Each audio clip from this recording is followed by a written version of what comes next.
Well, hello everyone, and welcome to tonight's episode of 20 Sides of Failure. Something a little bit different today. We're doing a service, holding a vigil in memory of the characters that we've lost. I will be the preacher at the front, leading the service, but that doesn't mean I'm the important one here.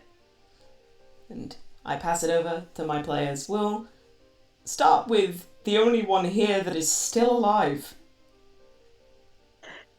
Hello. I'm Norrin Nightingale, and I play the only one in this group still alive right now. Aurora Rose, the paladin, the very distraught paladin. And then turning it over to the rest of this group, the ones that did not survive, and who we are here to light a candle for today. Let's go around in a circle, starting with the person that's probably going to be going last, Valdis. Hello, everybody. It is your friendly neighborhood Ness here, and I played the Vampire Warlock Valdis. I am probably going last because I have a massive bunch of stuff for him. So stay tuned for all of the juicy fucking details. And then next, going round the clock face, we have our cleric. Hi everybody, my name is English Ray, and I played the Isomar cleric Austra Rose. I always knew in some way she was going to go out in a blaze of glory. Just wasn't so glorious. And then next on the docket, we have our human druid. Hello there, I am Dusky. I used to play T.S. Starbane, who is now no more, and, well, was food for some vampires, but... Ironically, maybe in a better place now, but we'll discuss that Yeah. later. And then, last but certainly not least, we have our sorcerer. Hello, everyone. I am Mythical, and I was the voice of Saya Sombra, and a little sad. I really liked her, but I'll tell you more about her later on. So, the plan for today, for anyone watching and anyone listening, is we're going to go around the circle of the people that have passed, revealing bits of the backstory that they want to share or they think would be nice to share. But also, feel free to keep whatever you wish back. It might become relevant later, or it might become a juicy plot point that I pull on, but whatever you don't share is fair game for me to play with. Just warning you now. And then, once everyone has gone round and shared, I actually want to go to the people that are going to be bringing new characters in. Because plans behind the scenes, we have already created a mini group that's going to merge into the whole. And I want to play a little game of yes and with them, but that will come later. So, Valdis, you, Ness, have already said that you want to go last because of your amount of backstory when it comes to Valdis. But is there anyone Yeah. that wishes to go first?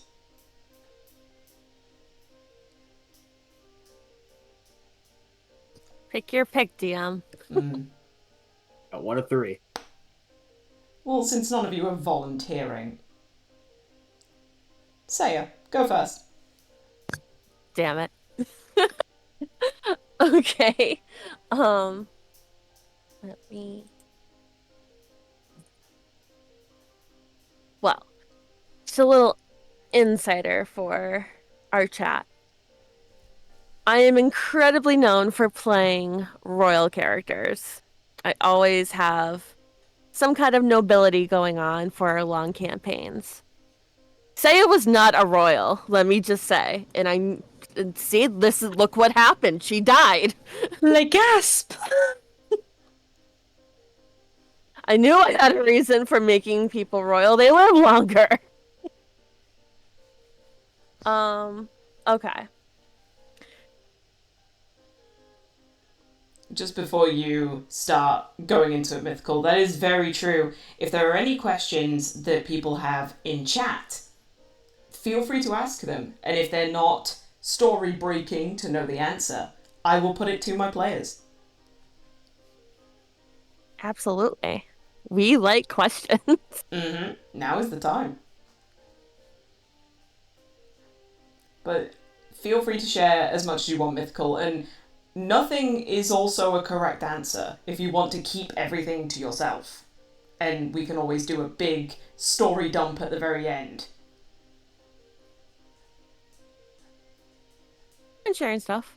Go for it.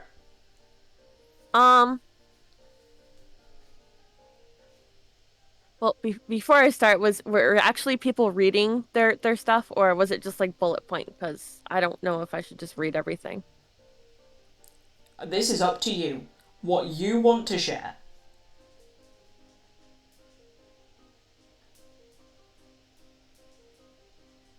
Okay.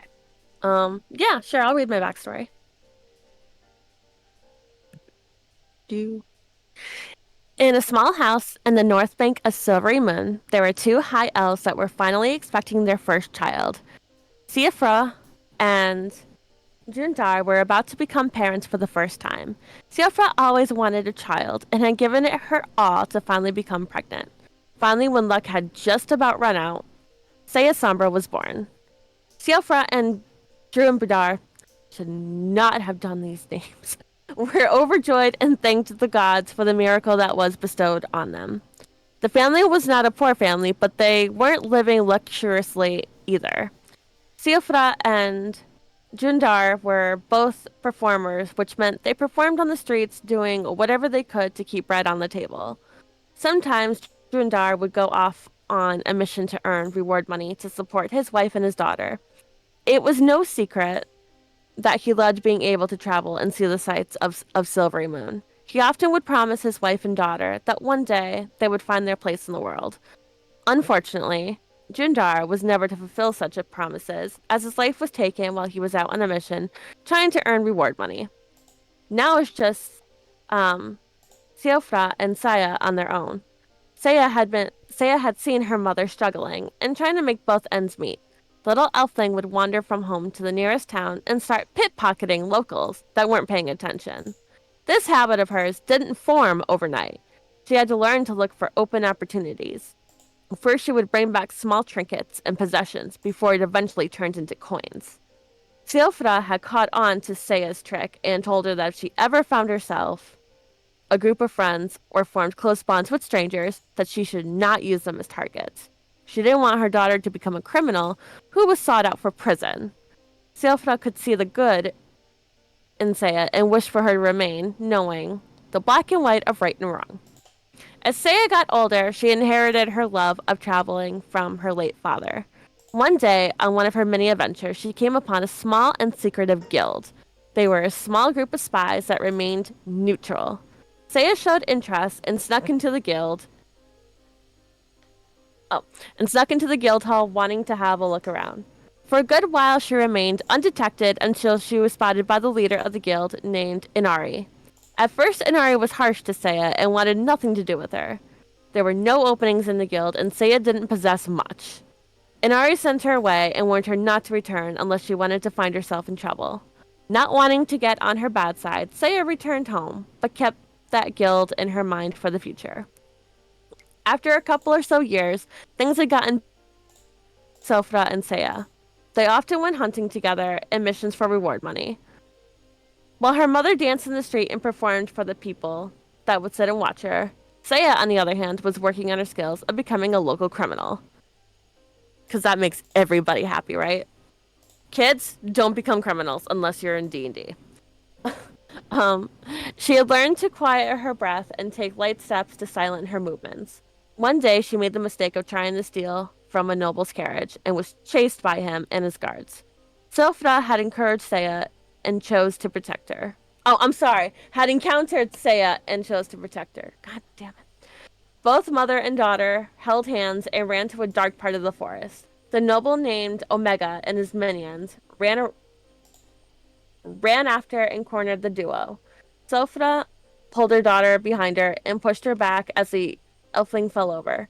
She watched her mother get killed in front of her as Sofra took the magical hits over and over again.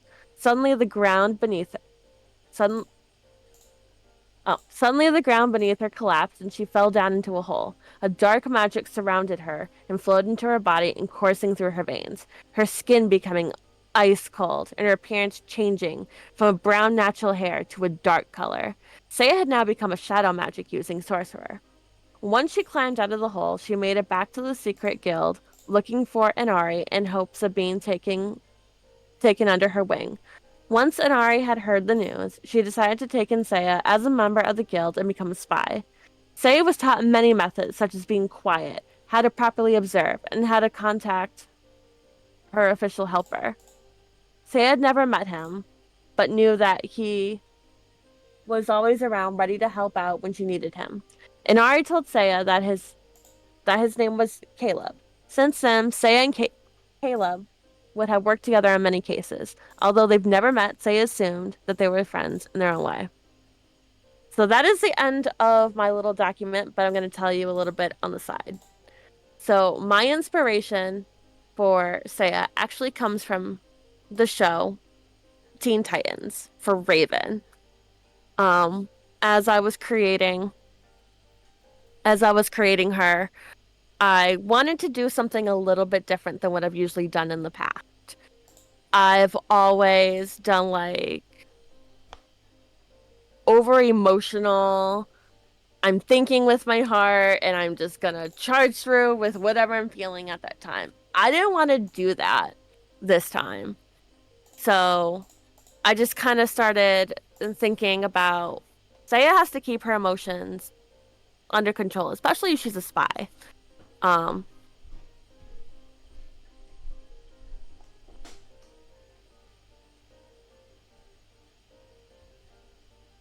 They're the reason why Seiya has no emotions. You know, I want to say maybe it was. She was really close with her mother. And the fact that she didn't have her father, she is now orphaned. So it's like pretty much waking up one day and realizing you're all alone in the world. So yeah, I would say definitely. I also wanted to try the criminal contact spy contract background thing because like once again I always did nobility and I didn't get much out of that because right away my spy friend just was hung up to dry, pun intended. And that's why as soon as that happened, Seiya was like, okay, we need to go to this next place. I need to send out a letter. I need to get somebody else because we would have gotten little hints and little items that we needed. I mean, it was because of Caleb that they all had like silvery weapons in the beginning of them. But I definitely do love Seiya. Am I sad that she's passed? Yes. But I know now that she's with her mother and her father, she's also... I can imagine that she probably has brought like her new friends with her and being like, hey, Mom, Dad, I met friends. No, I did not pickpocket them. I think if Seiya was still alive, I probably would have Seiya tried it out on somebody.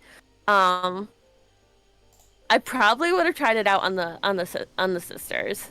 They just seem like they would have been easy targets. But yeah, so Seiya, Raven of Teen Titans is my inspiration for Seiya, which is why I had to like kind of like try to do like the everlasting raspy of her voice, which is quite hard on the vocal cords, let me tell you.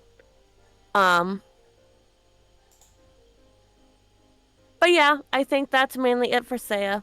I didn't go deep in the deep into contact. Well, deep into her story lore. I'm not that creative, but I try to be. Um, that's not true. I am creative. I don't know. I can't write characters like peanut butter and jelly like other of my fellow players here. Um, so March to whoever wants to go next.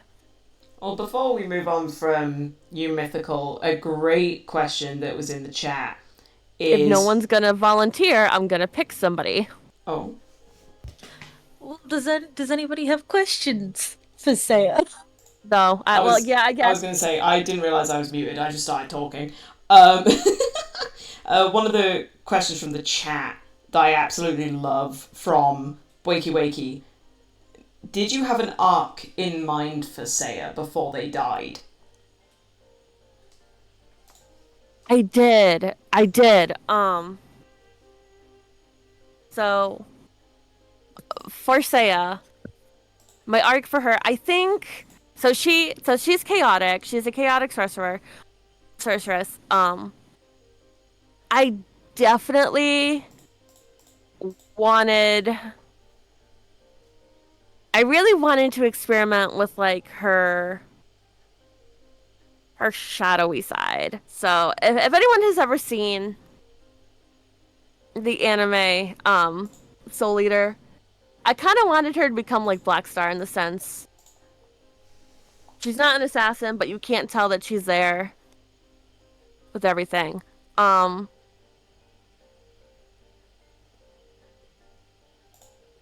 my goal was to get another spy contact and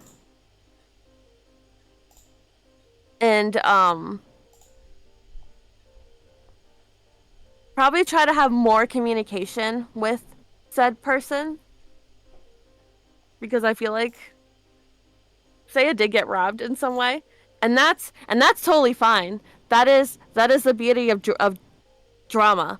We told our DM we wanted Curse Strahd to be hard, and that's exactly what we got.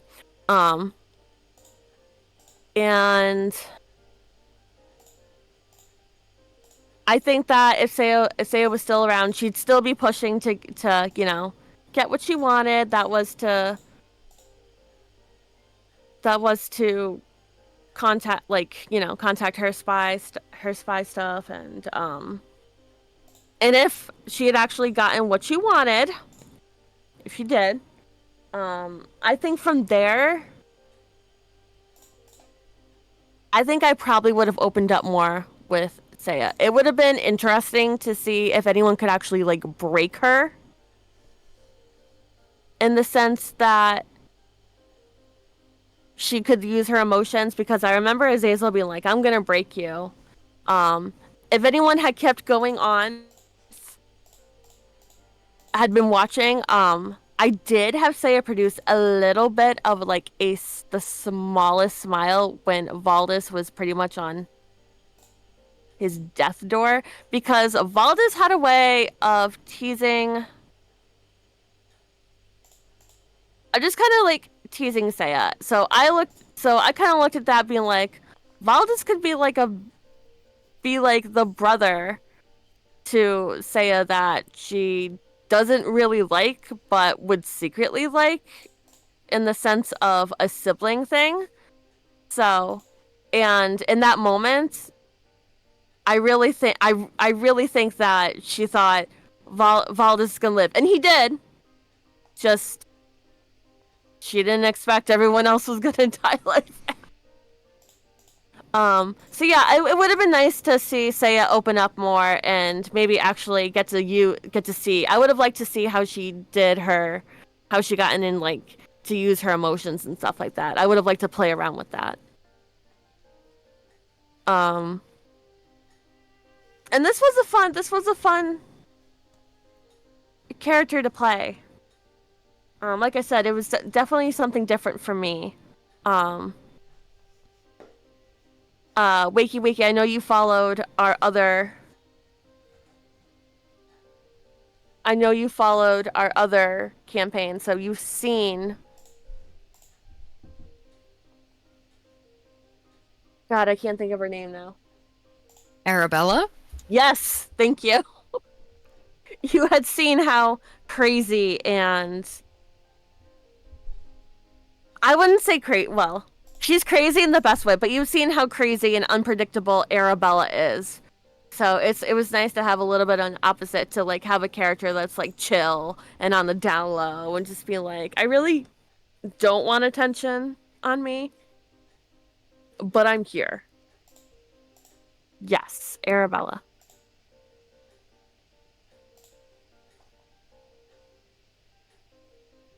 Seiya played so differently to Arabella. It was refreshing to see a different side of your RP. Oh, thank you. Thank you, Wakey Wakey. Yeah, you know, like I said, I really wanted when I was pulling up Seiya and I had pulled up the picture.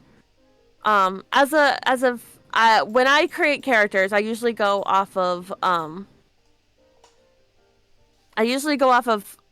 movies and like anime characters that I have seen that I personally liked. And for me, when it came to creating Seiya, I was like, I don't want to go absolutely crazy. And knowing I wasn't going to go with a royal, I really liked that I was able to just kind of be a different person. I was actually looking forward to if our campaign actually went up into like the higher levels. It would have been nice to have to see Seiya go in like all shadow mode and be like, hey, I'm here, now I'm over there, now I'm here, oh, you can't see me. It would have been nice. Seiya Arabella have a real Raven Starfire dynamic. Yes! Yes, I love that. Well, that's the thing with growing up with like TV shows like that. You never know who you're gonna incorporate them. Were there any other questions about Seiya that I could possibly ask or answer? Nothing. I have one. Nothing from the chat, but if the players have them, then go for it. Seiya's favorite color is purple. Do you know why it's her favorite color, or did you just pick that because you thought it went well with her design? Or Raven?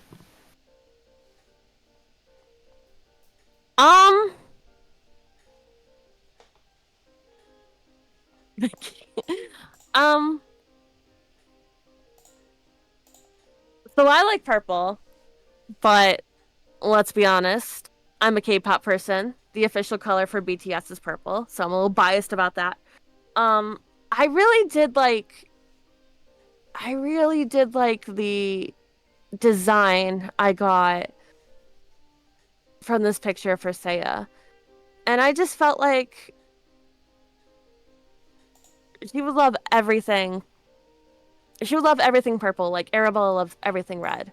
But you can do so much with purple, especially if she's like trying to hide and stuff. And her cloak, I think I would have it that her cloak would probably being if I were to really think about it, I would say that cloak that she got is probably something that her mother gave to her and just said that as long as you keep this cloak on, you're getting a hug from me, you're getting a hug from your father. Your father would want you to know that he's always there. So I think in time she probably would think that, okay, well, you guys gave me this and this, so I'm just gonna stick with like purple being the color of like her fallen parents and all that. I think it's interesting to give color aspects to the characters. That's a good point. We did not expect 5 to 6 months to be there. So yeah, I definitely want to say yeah. Purple mostly being me, but I think if I really think about it, I think it was probably from her parents as well. And it is definitely interesting to play someone who's an orphan. So I there are a lot of times where during the campaign when you just talk about like siblings and parents or stuff, Seiya doesn't have that.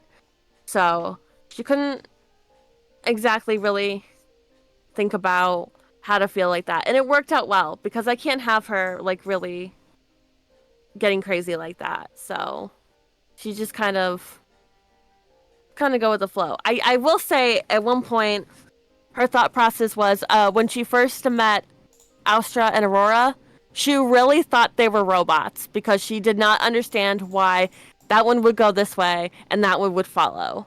And like they were like magnets. She was like, Seiya would often be like, do they always go places together? Do they go to the bathroom together? And when we finally figured out that they go and base together, that answered her question. She's like, okay, these two are weird, but I guess that's a sibling thing, not having siblings of her own. That's actually really kind of cute because your character obviously didn't know that, and so they assume that. But for the girls, it's because they're Soonites. So bathing together is not an unusual thing.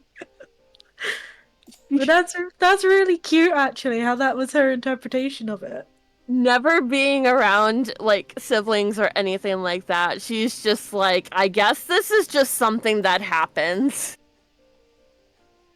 Who would say his favorite party member? That's a hard one.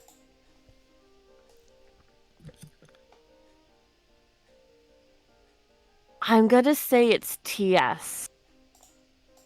Because Baby.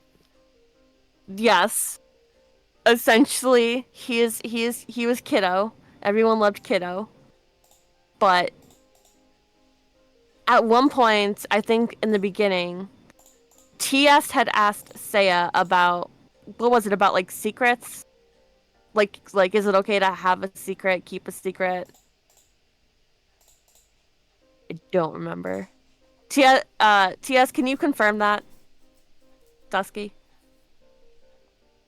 I can confirm. Was He it did ask, he did ask if it was all right to be keeping secrets. okay? That I think from that moment, Seiya kind of felt like say there was some part of Seiya that kind of felt like this person needs guidance. I need to kind of be there for him and protect him and keep him on the right path and to let him know that having secrets are okay as long as they're important. But if it's a bad secret and you know it's going to hurt someone, you probably shouldn't like die on that secret either. But she also saw how everybody kind of spoiled and like was overprotective of TS. So at the same time, I think Seiya's secret process was, thought process was, you need to let TS make these decisions, and he has to learn on his own. Because essentially that's what she did. She had to learn on her own for a long time. Because I would think that while her mother was out like dancing and stuff, and even watching the sisters like kind of perform, Seiya never really thought, yeah, I can do that. No, absolutely not. But she definitely would be like, okay, you need to kind of learn how to do things on your own because we won't always be around to protect you. So you need to make good decisions, bad decisions. You need to know what's right, what's wrong. And yeah. But of course, they also didn't want to like overstep her boundaries for anything either. So That's why she kind of told TS, if you have secrets that you think that you should keep to yourself, that's fine. But if you have secrets that you think could hurt another person, you should really think it through. I really like Seiya. I really do. I'm not like super attached to her, but she's definitely interesting. I definitely could see bringing her back as something else in the future if we ever decided to do another campaign. I wanted to bring a quote unquote Seiya back.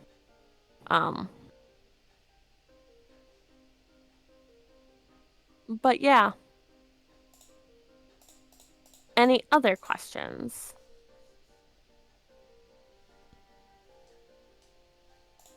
Question for you guys, my party members. What were your first impressions of Seiya? Ooh. Kind of the same as your first impression of the twins. Like, this person is a robot. Yep. I feel that. Yeah, I got to agree there. Definitely for Val, it was very much of like, you know, the meme where it's like, we got a badass over here, instead it was, we got an edgelord over here. Like, very like sarcastic and dry and a little bit mean, was his kind of first reaction. But Yup. kind of going through and like seeing her thought process of just trying to keep everybody safe, trying to do right by everybody, it definitely softened his feelings about her into a very much more like understandable, instead of just like constantly rolling his eyes. He would still poke fun at Seiya because he likes pushing people's buttons. But Right. it was definitely more in a friendly tee-hee type of way instead of like, I want to beat the fuck out of you kind of way. Well, that's why I said that I could possibly see Valdis as like a brother to her. Oh, totally. Like, as time went by, Val is very soft. So he would totally just be like, no, that wouldn't happen, like, at all. Haha, okay, maybe a little bit. He would pretend to hate it and pretend to be disgusted, but he would secretly be very happy. I love that. I love that. I What think, about you? What about you, TS? Yes.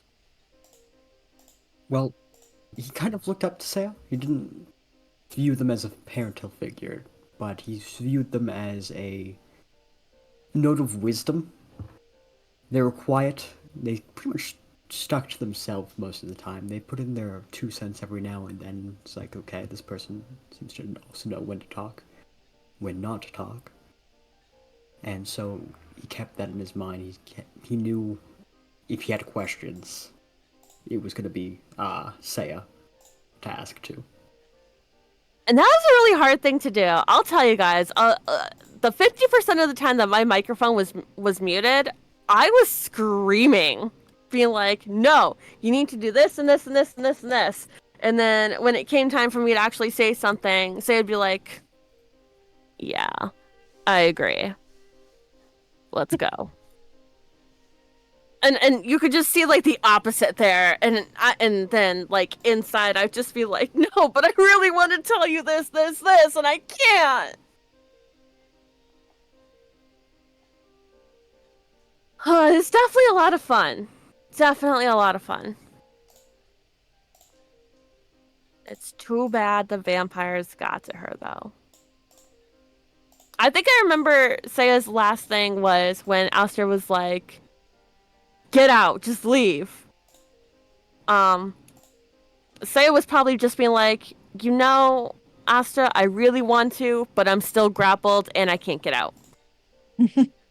But you're free to.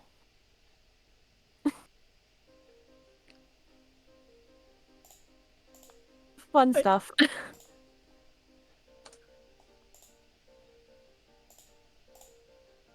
But I think that's Seiya's little intro and about and stuff, and I'm going to pick the next person. Who's not Valdis, because you're last. I have way too much to talk about.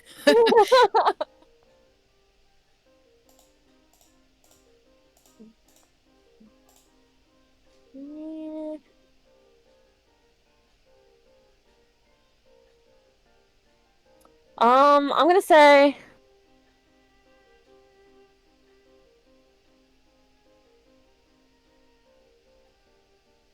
TS. Let's talk about TS. Fantastic. So we're not going to talk much about TES because I knew that was coming. I can't go into too much detail about TS because there's still things in play. But pretty much, TS was a young kid.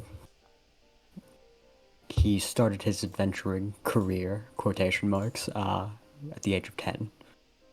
He's been primarily alone on that journey for about 3 years, during which time he's became more wary of the world, until he met the group, which still very wary of. Did not really trust everyone. I mainly had thoughts of having potentially 2 different arcs for TS, one of which whenever he's finally starting to trust people, and then one where he starts actually opening up and saying the things that I can't say, right?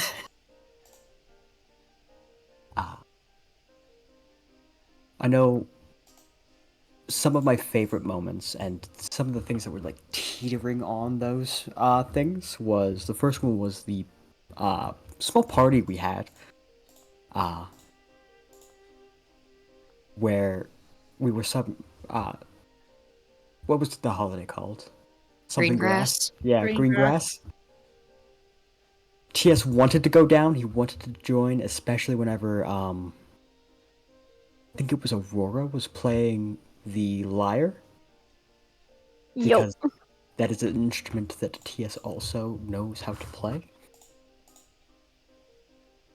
But he kept to himself. He was kind of pushed farther back, especially whenever Azazel came in. Just because Azazel's Azazel. I love that character, but by God, TS knows.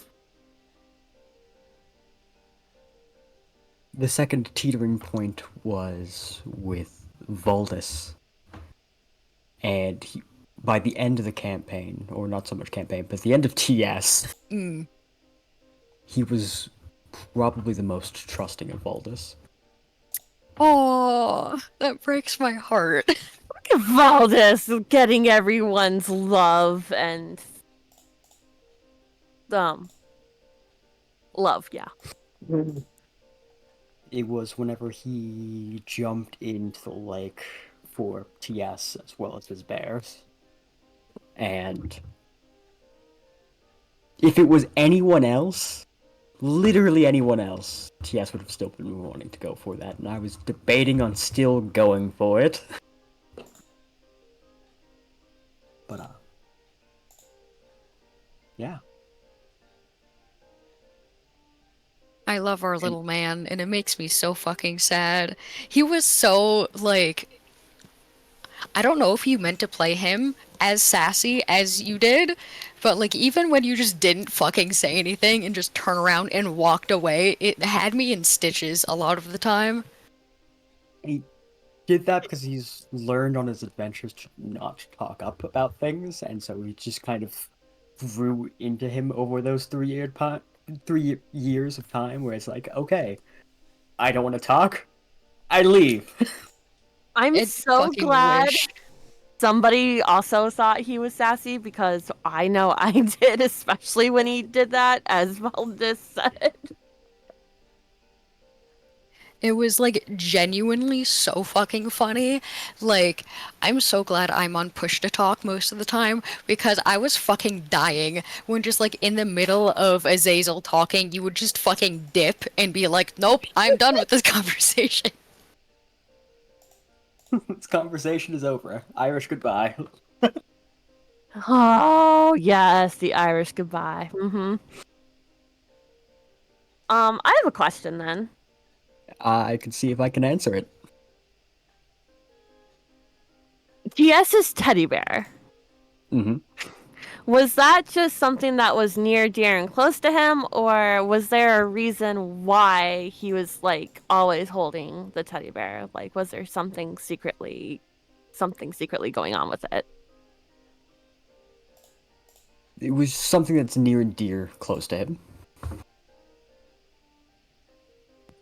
In what way? It was the last gift his parents gave him. Oof. Oh, That's that rough, buddy. breaks my heart.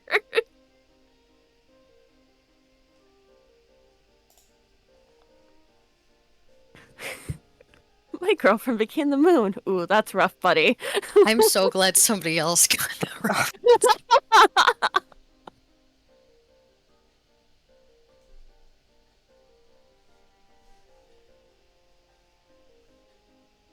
Any other questions? For me, in a perfect world, what kind of person would TS grow up to be? Like, ideally. How would you have taken his character? Ideally, I would Yes. love to have broken him out of his shell to become more fun-loving, open, and just want to explore the world.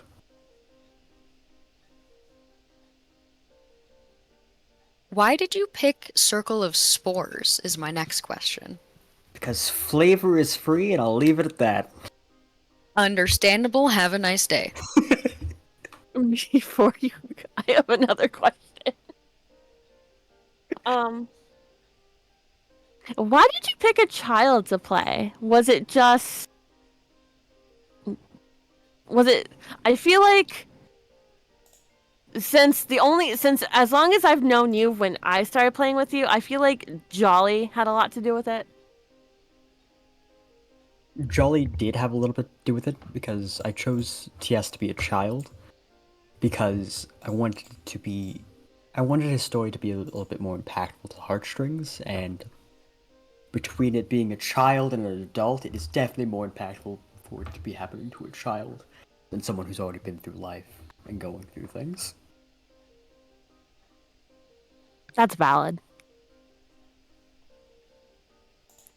Did you have any, like, inspiration besides Jolly to create him? Like, is this a character that you've been, like, sitting on for a while, or was it more of being made for this campaign specifically? This was a spur of the moment made for this campaign. I was talking to Ellie and we were trying to come up with character ideas. I was originally planning on doing either a Helldiver or a character from 40k, just a random guardsman. It's like, hey, random character idea, go! And TS was made. That's fucking amazing, and I love that.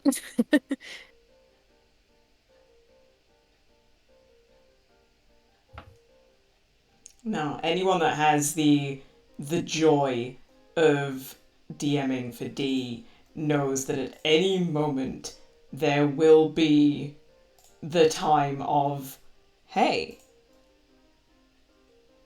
I'm gonna change I have absolutely everything. yeah, it's like I've got this absolute batshit crazy idea. Please let me go with it. And I'm there like, hell yeah, buddy, go with it. Let's see where this runs.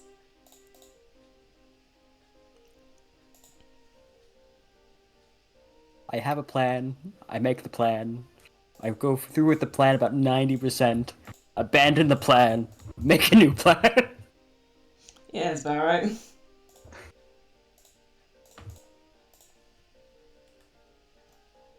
That should be on a t-shirt. I have a plan. Make a new plan. go through with it 90% of the time. And then at that 90%, I abandon ship. New plan. Pretty much.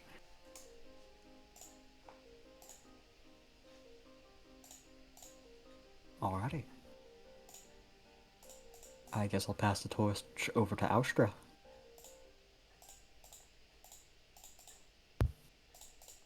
Oh, are we sure that there are no questions that we have for Dee? Any more questions? Show them here. I have a question for D. Can you not do that again? The answer is yes. Hey D, can you not, like, bring an artifact into the world that actually becomes so pivotal it's disgusting? No, I like doing that. If you do, can you at least make sure your character fucking lives? Where's the fun in that? You know, I gotta say, I think out of all the sessions that I've ever done when I started playing D&D, it's because of you, D, that you always just bring like the comedic moments into the sessions. So like when everything is like dark and gloomy and you're just like, well, I hate our lives in here. You always find a way to like just make it funny. Like You brighten the mood. you do. You do. Exactly. So like even though TS may not have said much, like Valdis said, the way he just like turned and like walked away just made it like sassy. But you know, it's moments like that, like especially in like our last campaign with like the giant mangoes, it just keeps me laughing for days. Like I just start thinking random moments of like our past D&D sessions, and I'll just start laughing hysterically. And people are like, "What's wrong with you?" And I'm like, "Well, there's a guy. His name is D, and he has some crazy character things." He make a de mangoes. You know, it just makes things remembering. So I just want to tell you that. Thank you for always like bringing a smile and a laugh into like when things seem like they're gonna go wrong, because I'm not the only one here. we really need that. guys- Oh no. You guys have done that as well, because I know some of my favorite ones is going to past campaigns. Sorry if people might not know this. Keep it short. There's Blythe, who just any time they swore. Yeah. Anytime. And then there was my favorite line of the last campaign so far was Arabella on a date saying, "Don't worry, I'm clinically insane." That makes me laugh every fucking time I think about it. How, how else are you gonna Perfect tell? How else are you gonna tell someone you hear voices in your head? I'm clinically insane. Track. Side note. That was another inspiration with Cloak for Seiya. Blythe's mask. Really? Interesting. Yeah. I thought about how Blythe never wanted to take off his... It was his mask, right? Yep. So essentially, I kind of wanted the same thing for Seiya, is I never want Seiya to take off the cloak, but that day when Valdis, like, almost died. We lost Ray. Oh, okay, I was... when Valdis almost died, I was like, oh, all right, well, you're gonna bleed everywhere. I'd rather you not attract more vampires, so here, have my cloak. That's Well, why... I That's why she was appreciate it. always... That's why she was always washed back and be like, no, this is good. I appreciate it nonetheless, even though we all died in the end. The gesture is not lost on me, I promise. Oh, well, thank you. I appreciate that. For those who don't know, Blythe was my character in our first campaign that we had. And he did not like the scars on his face, so he always wore a black cloth mask. And when people tried to remove it, he would pull pranks on them because he was a rogue. And shenanigans ensued. Fun times. Fun times. But I'm so glad that like it's a bit touching that he was a inspiration for you. Yeah, definitely. Like I said, if you guys like leave something that I really like in the past, I kind of go with it. I wish everyone in chat, I wish that you could watch our very first campaign that we ever had, but those episodes are very much lost and gone. Oh my God, yeah, lost to time and space. Pass this torch. Just I can't say torch today. Watch. Let's pass this torch over to Austra. I'm so sorry that just happened. My internet literally just conked out. Rip. um.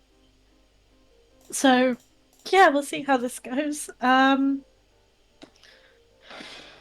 Okay.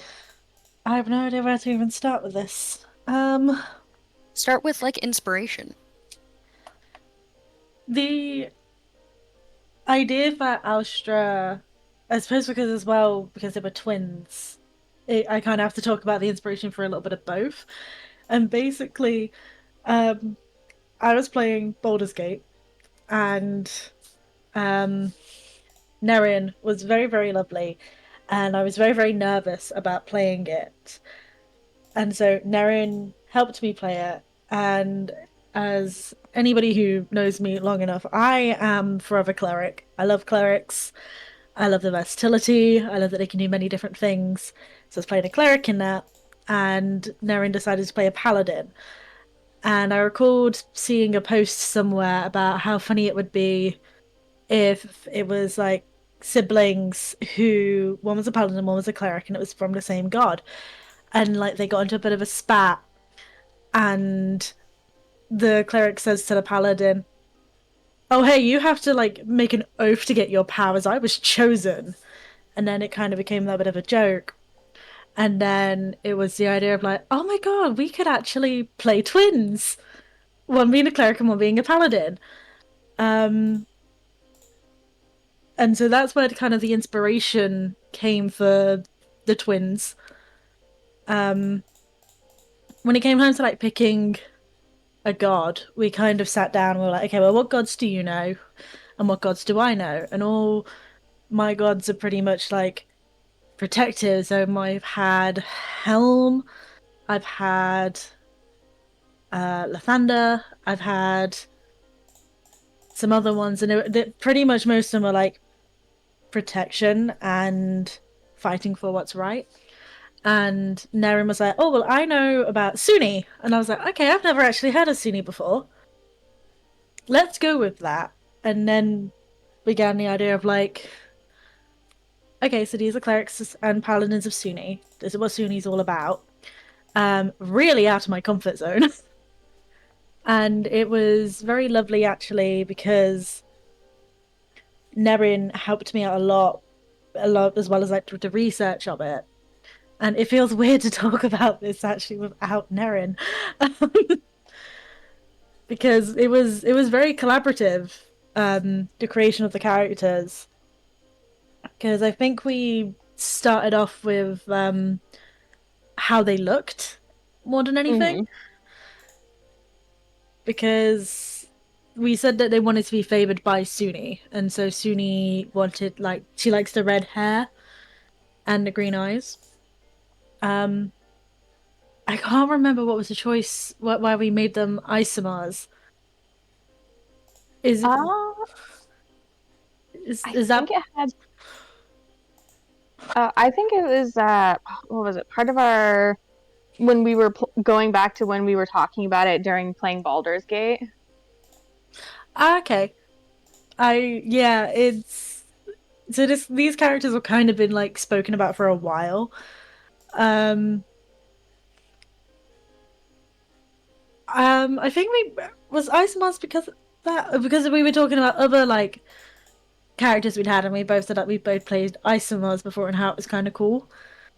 It might have been that, yeah. It might have been, Plus, but like favored by a goddess of love and everything. Like, mm, why not an and ASMR? And then along that line as well, we decided, oh well, what if, Suni actually was the one who left them on the temples of the step?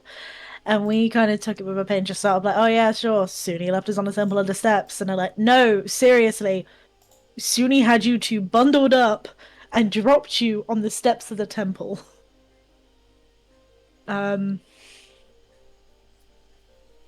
Which is where that came from. The gold eye and the green eye, that was to do with like the isomer and also being favored as well. But also because I think we're both a little bit of like suckers for like gem colored eyes or like metallic eyes. Oh, they muted Yes. again. Yeah. Yes. So we started off pretty much more of like, okay, we knew there were isomers, we knew there were a cleric and a paladin. We knew what they looked like. And then it kind of became a bit more about their background. And so we had it being set aside they were dropped off on the steps. And that we had been blessed by Suni in a way because we both had a birthmark in different places, which meant different things. So mine was kind of on like my collarbone, sort of going up to my neck, and it was it was a rose, wasn't it? Yes. Yes. Yeah, because yours is on your right shoulder. So it's like a reminder that we always, like, I always have your back and that, like, you always have my front. I Yeah, believe. mine's on my shoulder for Aurora, so yours was Yeah, on your chest. Yeah. yeah. Um, Trying to think if there's anything else that was like more about them. I think that was mainly like the looks of them, and then it was figuring out like how they grew up and what they aspired to be, and obviously we had to like basically be like, I love you, but now I have to leave you because we have to figure this out to make them different. Because while they're twins and they grew up together and they did a lot together, they are also both individuals.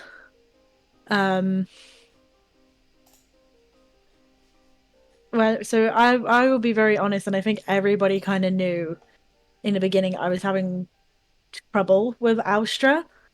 Um, and I think that was very plain for everybody to see. And you can all say it's like you picked up on that or what. 100% I could tell you were so Mm-hmm. uncomfortable or like you were like shaky. You were just like, how the fuck do I play this? What do I do? How am I supposed to act? And when you did it, it was very like, haha, yeah, totally. Yeah. So it. Oh, go on there, and I saw that you'd muted yourself. You go on. Oh no, I just muted to say something to my toddler. Oh, sorry. um. So yeah, I was very kind of unsure how to play this character in the beginning because whilst I play cleric a lot, I try to test out different domains, and so Austra was to begin with was a light domain. And I was like, this is cool. I've never done this before. Wait, at third level spell slots, I get Fireball? Awesome! Especially because as well, Ali had decided to go again like a different sorcerer path, and I was like, well, somebody should bring the firepower. Um, so that was a little nod to Ali's slash Mythic's usual characters. Really? Oh my goodness. Gotta be careful with that firepower. It's addictive. Yeah, I know, and I'm like both like a little sad that I wasn't able to use it, but also kind of it was kind of also a little bit like, well, you know what, that kind of feels right because that is kind of Ali's thing. I'm so So I'm so happy. Wow, I did not know that. yeah, so I tried a light domain, and from the other domains that I had used before, it was very clear from the get go because I actually sat down with Ellie and I was like, I think I'm playing this character completely wrong because the other clerics I played were always like more upfront, like in the fight, was able to take a few hits, and it was clear that this one could not. And so sat down with Eggs and was very clear of like, yeah, this one's supposed to be more of like mid, this is kind of the thing. And Eggs was very, very lovely and handed me a lifeline in the form of Valdis's patron, Madame. Um, I can't remember which episode it was, but it's very early on. Valdis went down in the murder house or the slaughterhouse. Which one is it? Murder house. Oh, it is the murder house. Okay. Valdis went down in the murder house, and then Madame brought Valdis back to life. And in doing so, she also spoke to Austra and said something along the lines of, how can you light them through the darkness or guide them through the darkness when you can't even face it yourself? Take my gift and use it well, basically. It was much more lovely. Eggs is very poetic and very creative with words, and I am not. And so because of that, Austra, instead of multi-classing, because we had spoken about that, but nothing kind of seemed to fit well as a multi-class. So Eggs was very lovely and let me multi-domain. So I was both a light and twilight cleric, which is lovely because that meant that I was able to be a bit more in the front thanks to the twilight side, but I was also able to be a bit more mid with the light side. And then became this lovely kind of dichotomy which I explored through the character of the light and the darkness in her, which is where Aurora and Astra kind of butted heads a little bit because I can't obviously speak for Aurora because that's not my character, but probably seemed as if like it was going for like a rebellious stage or acting out, and that was uncomfortable or you were very unsure. Naren? Yeah, Aurora is very much dedicated to her, like, to her faith, to Suni, and to her beliefs and everything. So it was weird for her seeing Austra stray so much. It was kind of for her starting to kind of become this a little bit of a thing of like, I who are you and what have you done with my sister? Mm. And then that, with that kind of battle going on with Austra, it then became a thing of like, well, why is she rebelling so much? And again, many conversations of Eggs, and it became apparent that like whilst Austra was thankful for Suni and loved Suni for what Suni had been able to give to the twins, giving them a life and a family, Austra didn't really feel as though she aligned with it.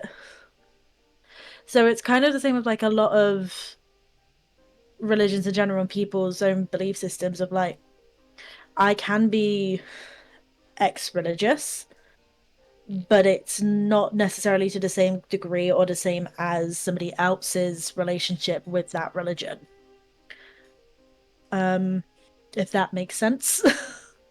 Mm-hmm.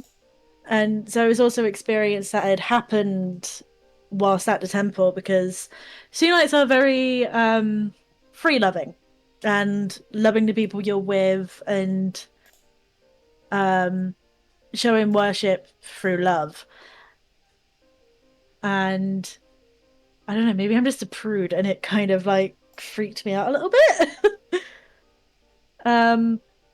But because of that, there was kind of the play as well that maybe Austra had worshipped with people and maybe something had gone wrong those times, and so for her it was more of a wake up of being,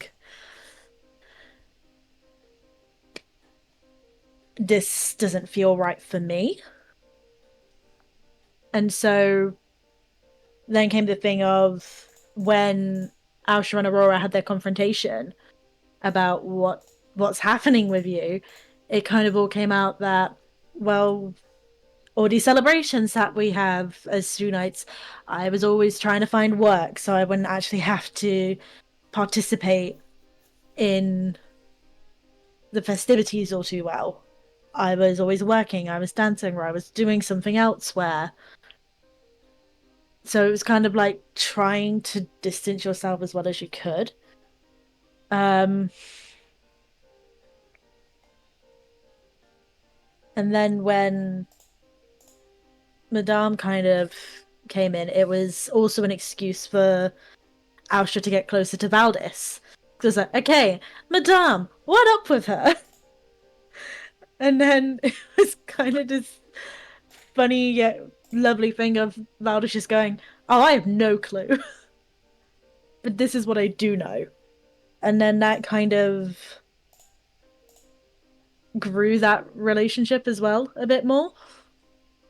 Because they would talk a lot. And through that, it kind of felt as though Austra could rely on Valdis a bit more and like talk to Valdis and feel comfortable to open up. And also kind of feel a bit comfortable to be a bit dry and to have like a little bit of humor about it all. And then obviously that kind of went too far with Aurora having like taken offense to stuff and be like, that's not what it meant. I'm exploring and trying to figure out who I am, and I'm sorry that it hurt you in the process. Which I still feel really bad about, by the way. Oh, out of character, no hard feelings on that. Thank you. Love you, sis. But it was then really lovely to develop this different relationship. And I think Austra tried really hard to create relationships with people. So in the beginning with TS, it was very clear, like, oh, this is a child. Protect the child. Which is like in the slaughterhouse murder house. Austra was very, very like serious and said to TS, I will try to make sure that nothing bad happens to you. So I felt, and so did Austra, felt like absolute failures and disappointment in myself when TS went down to the vampires. Because it was just awful. And then with Saiya, because obviously the first impression of Saiya being like, oh wow, you're a bit robotic and not showing your emotions. It was when it was Caleb. Is it Caleb? Your Caleb. Yep. Yeah. So when Caleb died, and then it was the thing of we had to cut him loose and bury him. It was more I was able to. Austra was able to see that Seiya actually had feelings and was a human being, and so it was a thing of like, I'm not pushing my luck here, but I'm here if you want to talk, because this is an awful thing to have happened, and especially more awful because of how we found him.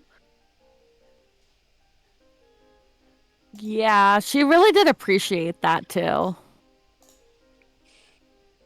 It was more in the sense of these people that I've been with but really didn't interact with. One of them's coming forth and being like, hey, you just want to talk or something, we can, it's all right. And I think Saya definitely did like that, which is why she started kind of gravitating more towards Astra in the end, just being like,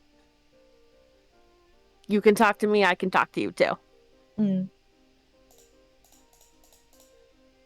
Which again is lovely because obviously while we're all friends outside of game, in game, these characters didn't really know each other all that well, and so it's the thing of like, I will be there for as many as I can and try to kind of help them with what they need. Luke, to answer your question, Saya, Austra, Valdis, and TS died, so this is like a memorial for them. Um, okay. Trying to think about anything else. So yeah, Austra was kind of going through a little bit of a crisis of faith and trying to figure out where things lie.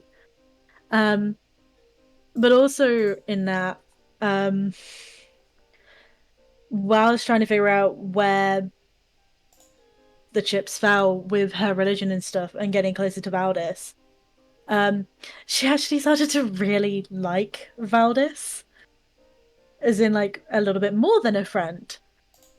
And so Dude.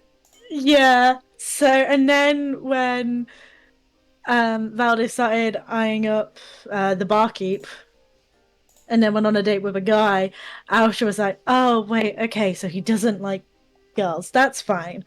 It's And kind so of fucking wild because plot twist, Val is bi as fuck. He's the oh bi my god. disaster, and he actually really liked you. Um, and the only reason why he went out with Aragal was to make you jealous because he didn't want to put himself out there and uh, be like, "Hey, I like you." Yeah. So he was a fucking doofus about it and was like, haha, I'm gonna make her jealous. So when she's like, oh my god, I can't believe you've done this, Val can be like, no, hair flip, it was all a ruse. I love you instead. Like, I feel big like that turned, dramatic. I feel like that turned around and bit Valdis in the lungs. Oh my god, it did. Yeah. It, yeah, a lot actually, like in the physical and emotional sense. I'm shocked. I really thought he was gay too. I was like, whoa. So it was kind of the thing of like, because you'd only ever shown interest, well, Valdis had ever shown interest in like two men, Austra was like, okay, clearly like this isn't gonna happen. I would rather have this man's friendship and that kind of cordial love, that familial love, than to have no love at all. I would rather be this man's friend than nothing. Um, That's but so also, sad. but also, why do you think Austra led you to the kitchen and like cut her own arm to bleed into a cup for you? No, literally, that was it fucking sucks that it was literally right before everything happened because that was like the moment where Val was like smacked in the face with it and was like, "Oh fuck, I actually really fucking like her." Like literally like having you like just fucking bite me. I don't care. And his brain fucking restarted. He was just if he could flush more than just a little bit, his face would have been bright fucking red. And like he was so genuinely touched. So as he's like sitting in the fucking corner where you're like bleeding into a fucking cup, he's just like, "Oh my God. Oh fuck, I'm doomed. I'm fucking doomed. What do I do? How do I salvage this?"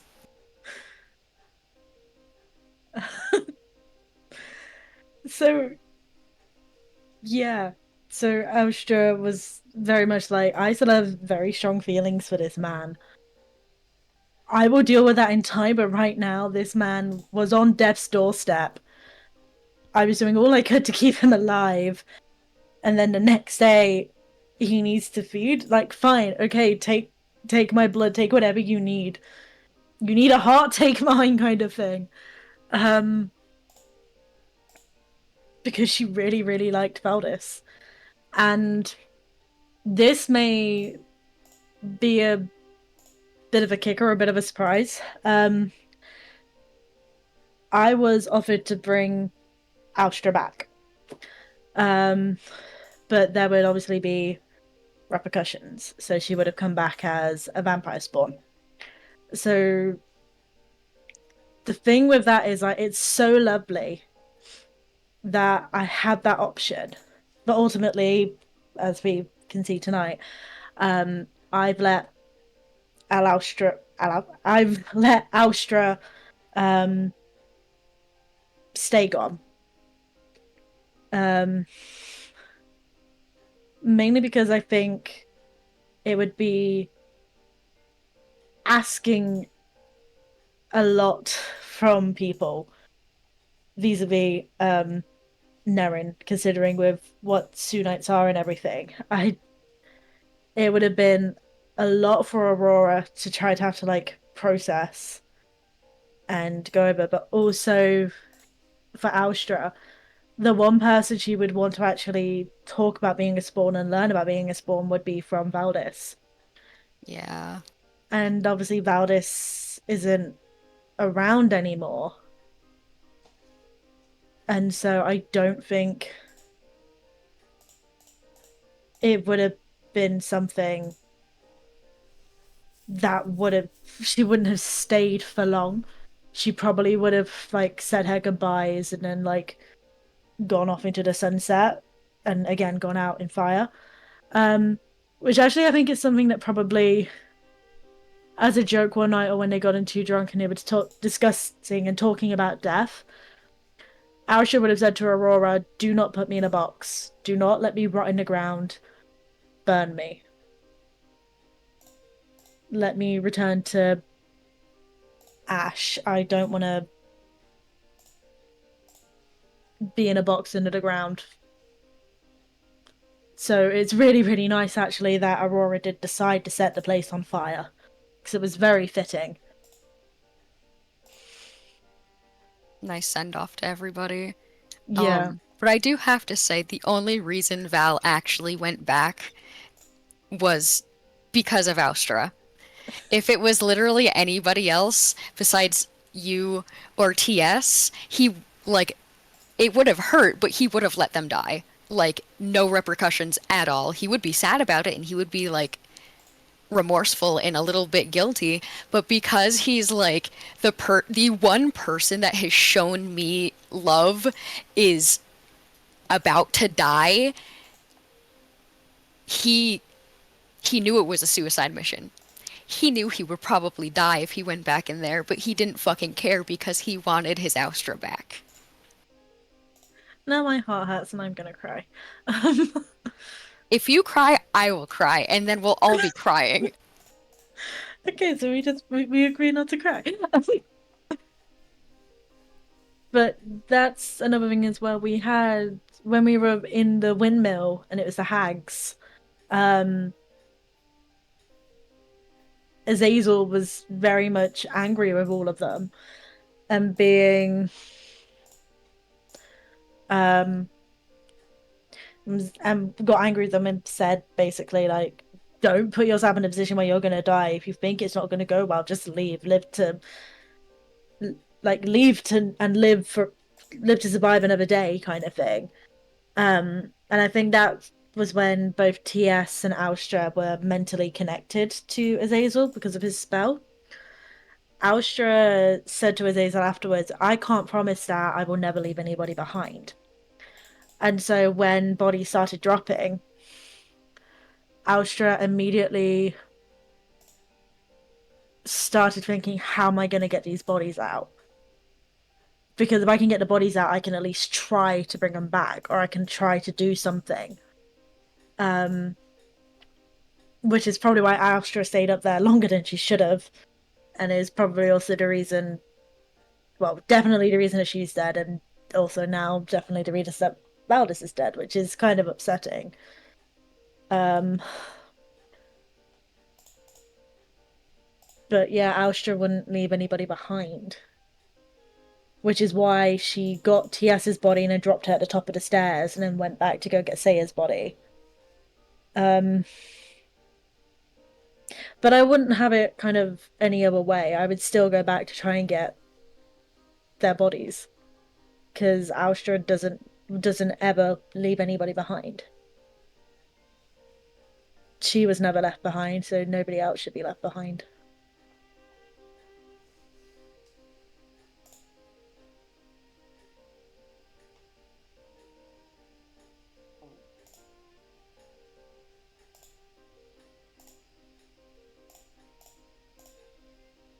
if we didn't all die, where would you see Austra going forward? Probably figuring out where she stood in terms of her religion, coming more to terms with what being a good Sunite is in her eyes, as well as worshipping Madame.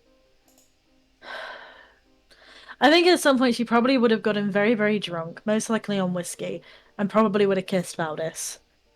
And then that would have had to have been a conversation between them.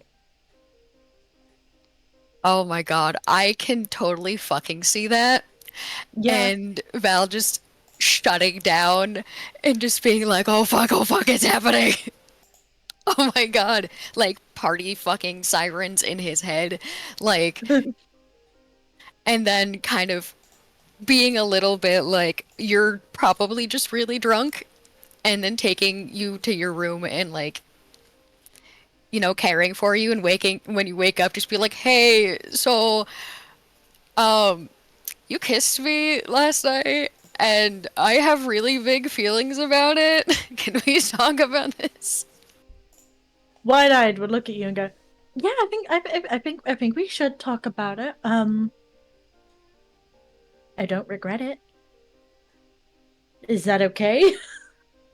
He would genuinely be like probably shaking and a little bit teary, to be honest with you.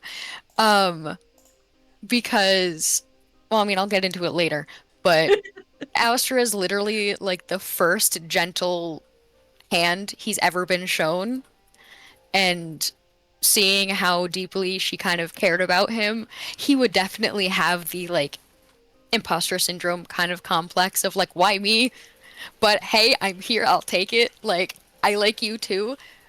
Ah, we can definitely try. I don't know how to do this, but we'll do it. Okay, something that's clicked in my head, which is very beautiful but also kind of sad. You were literally the darkness in the light she needed, and she was the light in the darkness that you needed. Oh, abso-fucking-lutely. Like, pure, like, parallel characters, like, just so happen to meet each other and be exactly what the other person needed. And that's what makes me so emotional and so sad about it. What's also really funny as well is when you think about the other campaign that we're in, where you play Aspen and I play Ahmed. They're shipped a lot, and we're absolutely like, no, that one doesn't work. And then in this one, We're we like, yes, unintentionally did a ship. Am I hearing airspin? no, No. Oh God, what would this ship name be? Voustra probably. Valstra. VAL, like AUSTRA. But hey, they died literally together. So they can just be gallivanting off into the sunset that is uh the afterlife. They just meet and be like, "Oh my God, I'm so sad that you died," and just hug each other and be like, "Well, at least we're here together now." Yep. Hug and kiss in the afterlife. Yep. But being like, no, I'm taking these two. But yeah, I don't know if there's any more questions or anything. For questions, it would definitely be like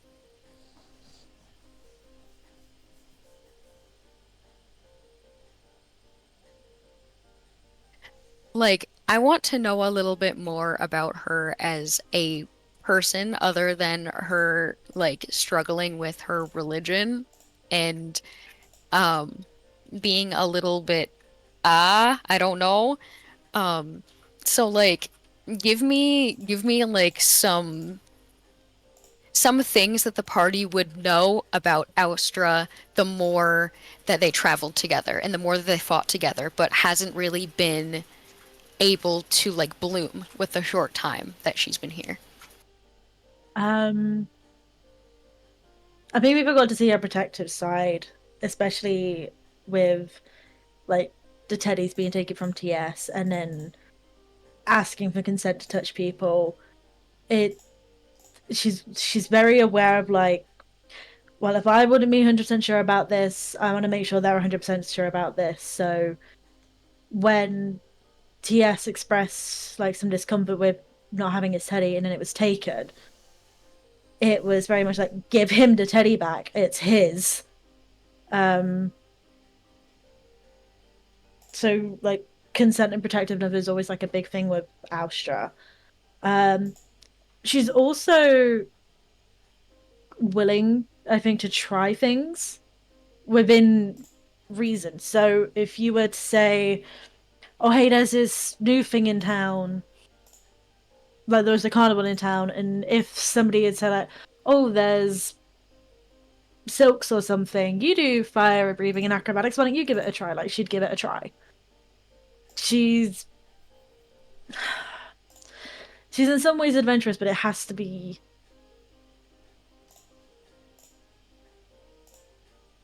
No, yeah, she's in some ways very adventurous, which probably didn't get looked at a lot. Like, she can be funny as well, which I think we kind of saw more of that silly and goofiness of like when she got drunk. Not the finest moment. I would have loved to see her more like goofy, fun-loving side, to be honest with you. I think that would be absolutely great.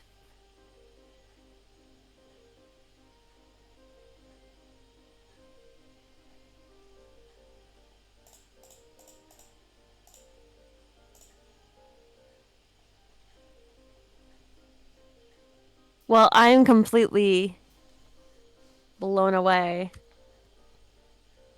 by learning about Valdis and Astra because I, for one, did not see that coming.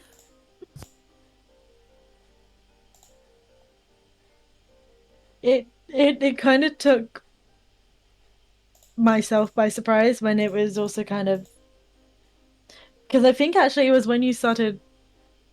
What's the barkeep's name? Danica? No, the man. Danica's the woman.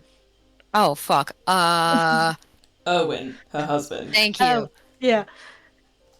I think it kind of began to click a bit more when like you were checking out Erwin, which is why Aisha muttered under her breath, "He's married." I don't know if you remember that, but she muttered that. She went, "He's Yeah. married." Well, in his defense, he didn't know that it was Danica's husband. She just thought that he was like a worker, and he was just like, ah, yes, buff man. Oh, dang it. Okay. Which is why when you were flirting with him, I think my first response was to Eggs was like, "Does he have a ring on his finger?" Yes. And Eggs went, "Yes," and I was like, under her breath, Astra says, "He's married." Yeah, yeah. But also, I would have liked to have seen, like, obviously, if the characters had survived, that would have been another thing that would have been nice to have seen is more of that relationship develop and not just like flourish into a relationship, but more how like they interact with each other. Which is kind of what I would love to have happened for like everybody else to actually like get to these nuances. And not just be like, oh yeah, I know this person, I know of this person, but to be like, no, I know this person. Yeah, it definitely stings a little bit. Because like there was so much potential there for everybody, not just for like Val and Austra. There was so much potential in everybody to grow, and to become better versions of themselves or different versions of themselves. And it kind of sucks. Like, I mean, this is kind of like what happens with D&D. Like, it's a luck of the draw, luck of the roll, and obviously the circumstances of everything. So it does suck that it's we can't really do anything about it now, Mm. but it is what it is, you know? We can pretend, we can just be like, ah, yes, this is what would happen if everybody lived happily ever Yeah. after. We fuck up Strahd, everybody gets happy endings, ta-da. You know?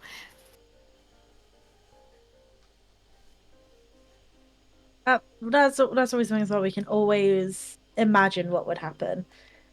It is a little bittersweet that we only now realize that both our characters liked each other after the fact.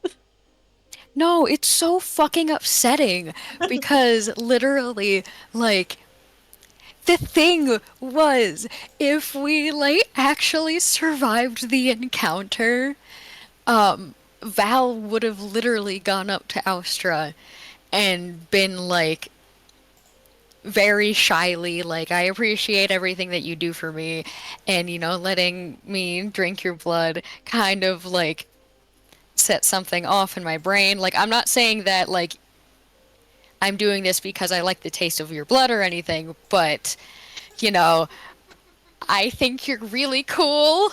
And would you like to like be closer friends and maybe just like smooch a little? I don't know. Do you want to be my official blood drinker? Like Just with me for my blood. cuz that's what he was like. Because, you know, as this is happening, I'm like trying to plan like steps ahead of time, like what Val would be thinking, what he would be feeling.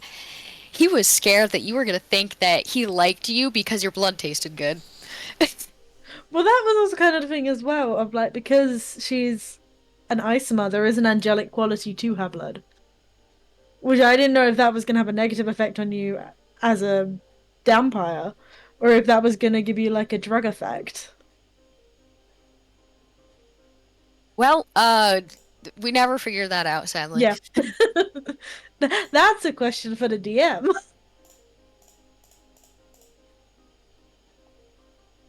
If I they think want to it We'll weigh in. caused never know. There we are. it caused death. It's literally, no, that's not.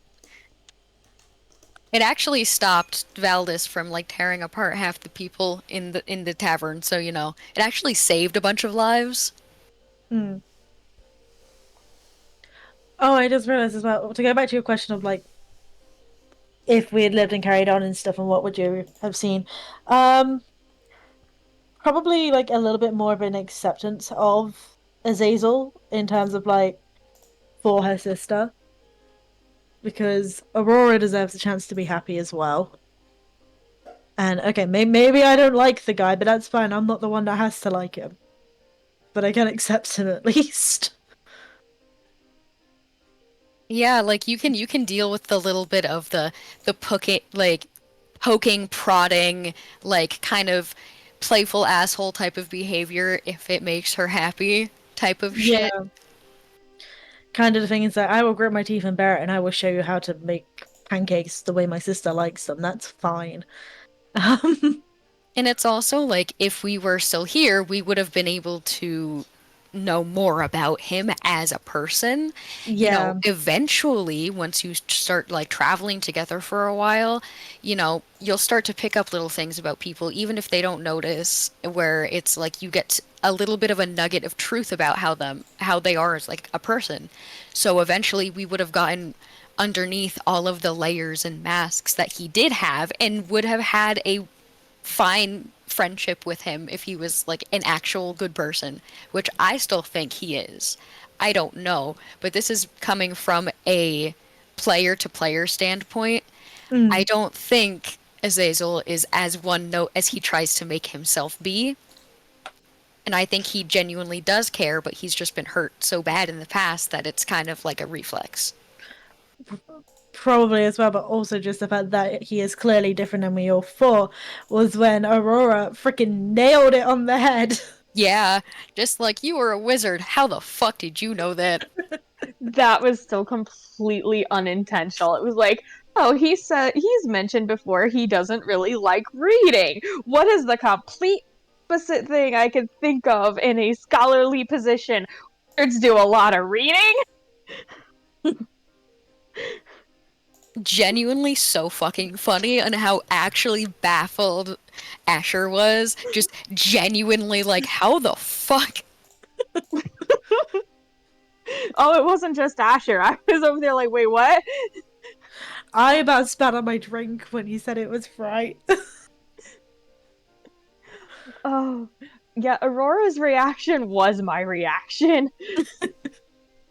That's so funny, to be honest with you. Speaking of reactions, do people want to discuss those last moments and like why they made the decisions that they did? Or is that something we're not allowed to talk about? I mean, you know my decision. Yeah, I mean, I've yeah. kind of said mine as well. I know I've said mine. I don't know. I think I said it on stream last week. I don't remember. I don't recall. Couldn't tell you honestly. I know you definitely said it afterwards, but you don't have to say it now. Because your reasoning was, I'm about to die. Yeah, pretty much.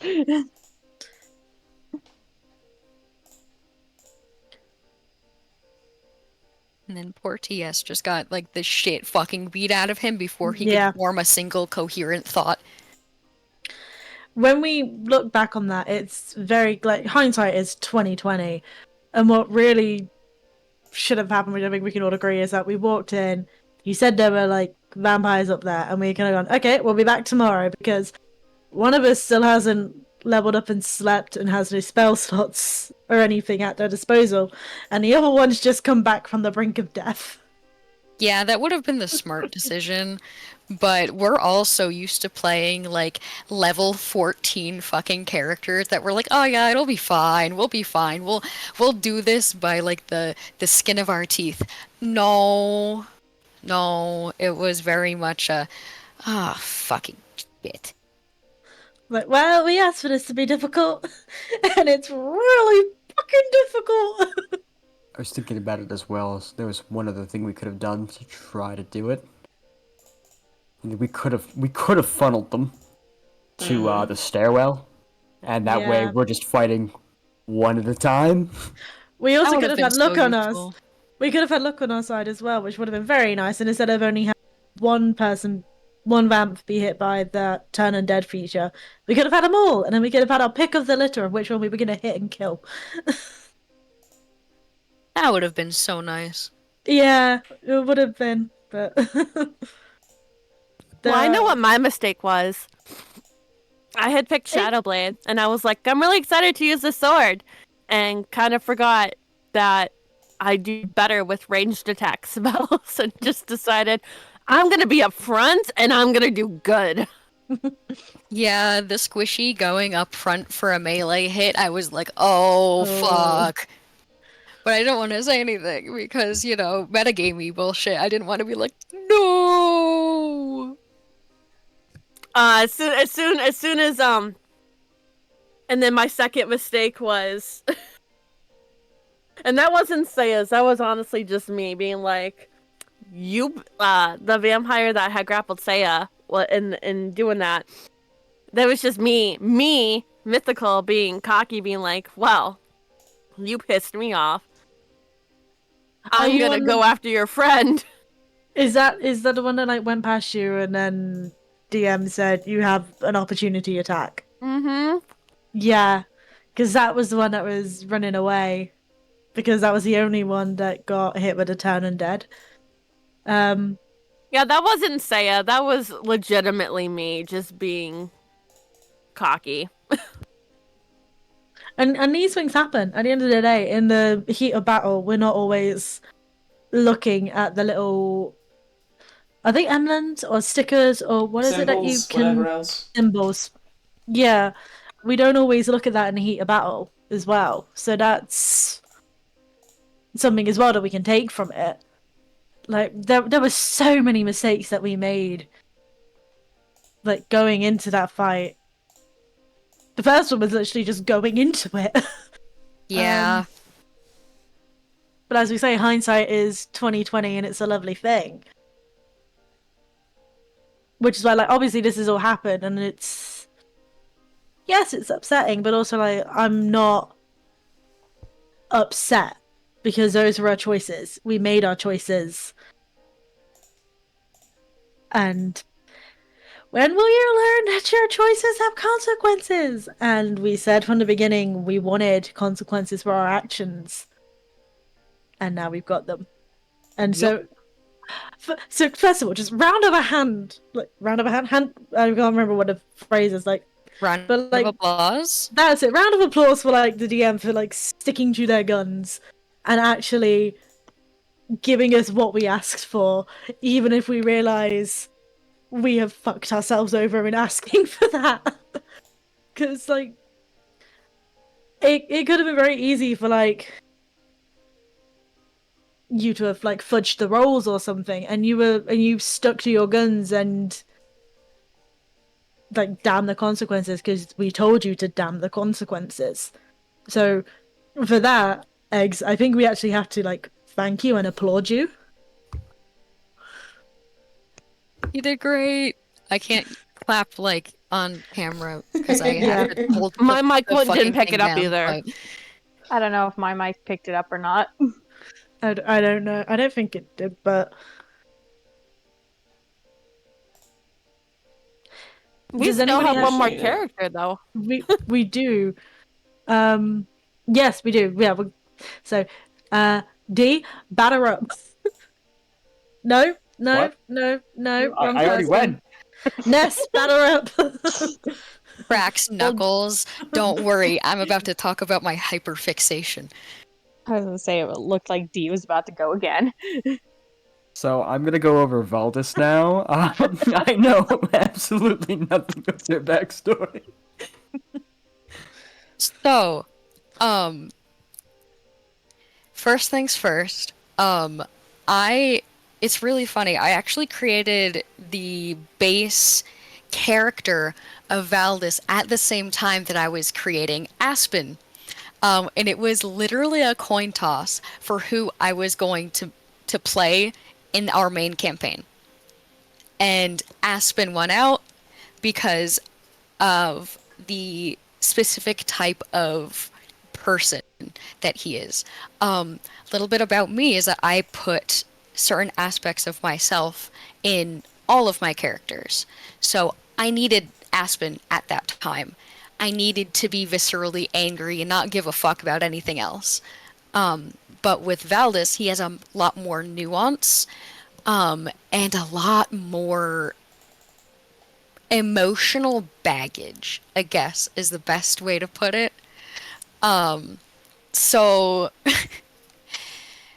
I kind of picked him up as soon as we were like Strahd. I was like, I have a perfect character for this. Vampires and all of that shit. Like, I got you, boo. Let's fucking do this. Can I ask one question real quick that's been bothering me and I want to know if I'm right about this or not? Go for it.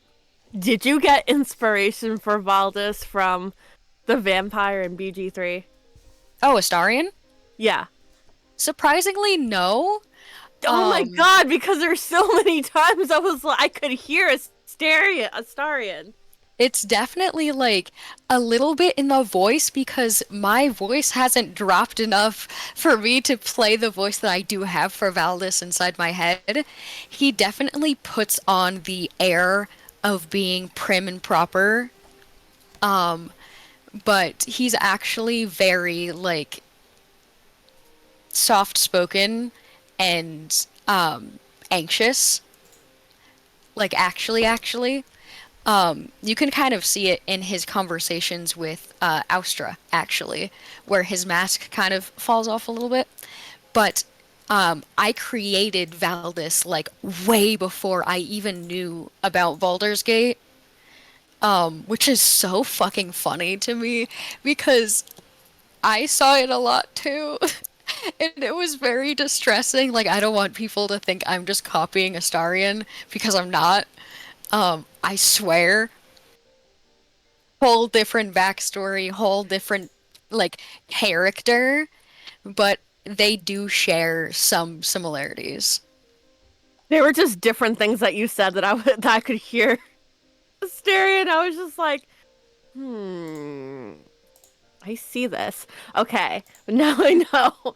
Denied. But that's amazing. Literally like pure fucking happenstance. But I have so much shit to get through. So obviously ask me any questions you want and I will answer. I have a very specific way that I lay out my character sheets, like that I have for character information. So it's very much like I have their personality and their appearance, their like little facts about them that I can't fit anywhere else, and then their backstory. So for Valdis, he's surface level a very sarcastic and unintentionally angry person. He's like very angsty and snarky on the outside, but on the inside, he's very sad and self-conscious. He's trying to learn how to cope with who he is and how people treat him once they realize that he's not quote unquote human. He doesn't really speak unless spoken to about like important matters. Unless it's really funny. I had him being a little bit more on the quiet side, but everybody kind of just like wasn't saying anything. So I was like, cracks knuckles. All right, I guess I gotta do this. Val's the most experienced monster hunter there is, so he's gotta step in type of shit. Which is really funny to me because he is not a fucking leader at all. He's very much a lone wolf, which is so fucking funny. He's obsessed with perfection. And he beats himself up really hard if he doesn't get something perfect.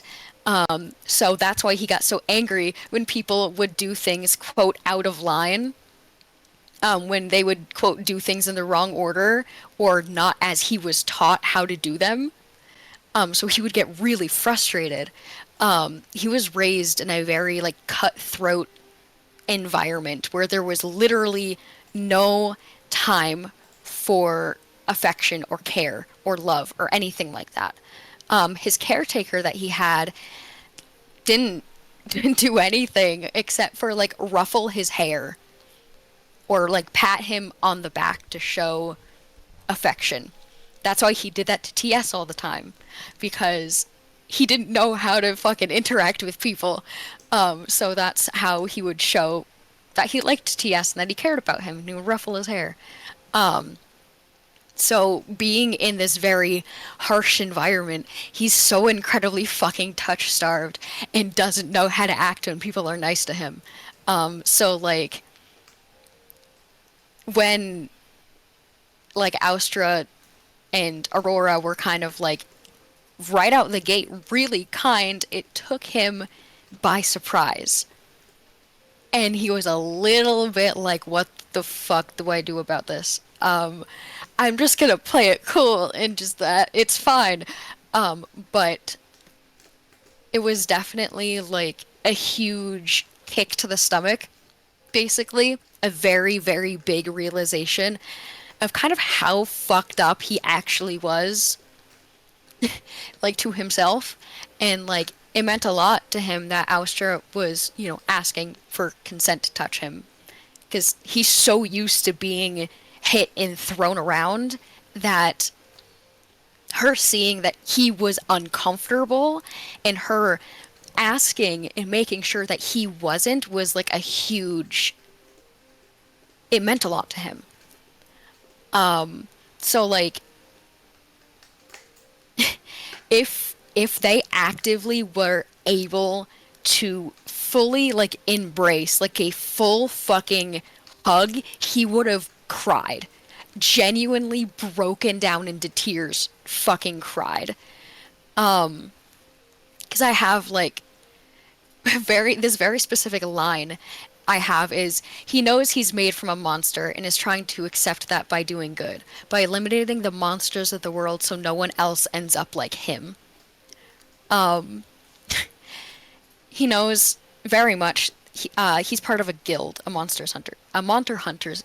I can speak English. A monster hunters guild. He knows nobody in that guild fucking likes him at all.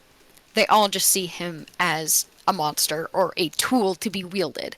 So he, despite the fact that they don't really like him, he tried so fucking hard. He tried so hard to please everybody and make everybody like him. He would memorize their sleeping habits, what kind of drinks they liked, how they liked their food cooked, all of that shit. But he holds his cards very close to his chest. So if you asked him if he liked anybody, he would very much be like, no, I don't fucking like anybody. I hate everyone. Stupid. And as I mentioned before, he's bi, but it was a long journey to realize that. He had a lot of internalized homophobia because obviously the environment he was in wasn't very conducive to self-exploration and being yourself at all. So he saw how people treated women and objectified them, and he hated it. He never wanted to be like that. And he was so scared of being different that he didn't fucking say anything. And that's how a lot of the guild members would make fun of him. They would like make snide and hurtful comments at him for quote unquote being a virgin because he was so hush hush about everything. He didn't like the way that people talked about their partners, so he never said anything. Like, he's been a little bit around the block, in that sense, but like, he just didn't say anything because he was scared of being hurt because, you know, on the outside, he's a big, tough, I don't fucking care, but on the inside, he's really soft and he takes every kind of jab to heart. He has really bad, like, unchecked abandonment issues and a lot of self-worth issues and just generalized anxiety. He doesn't really know how to control his emotions and how to feel them correctly, so he most of the time just like shoves them down until they bottle up and explode. But yeah, he kind of was taught that kindness is a weakness and true love isn't real. That people say they love you just to manipulate you, say that they care about you to protect themselves, and that's a trap that you can't fall into. He obviously has a very dry and dark sense of humor, very sarcastic, and he has a very hard time reading the room, which is really funny because he tries to put on this persona of vibrato and like I'm better than everybody else type of shit because he's scared of if people actually knew what he thought that they would mimic how he feels about himself. Like, he's very socially awkward and anxious and he tries so hard not to feel how fucking lonely he is. He just wants to be loved for himself, not as like a foil to a higher being, not a seductive bad boy or anything like that. He just wants to be himself, but he has such a hard time feeling safe enough to do that. He is definitely more of a indulgence type of person. If he likes something, he does it. He doesn't fucking care. Like he loves brandy is his favorite type of alcohol, and red wine. He's definitely flirtatious. He's definitely a flirtatious drunk. He has a reputation to uphold after all. He's his favorite foods are red meats, obviously, black coffee, dark chocolate, and cherries. Black cherries are his favorite. He obviously likes making clothes. He had a hard time taking days off for himself in the guild, and that would run him ragged to the point where he wasn't really useful. So the head of the guild had to literally put like mandated rest days for him. So when he was literally forced to sit in his room and do fucking nothing, he got really into fashion and sewing, and he learned how to sew by himself.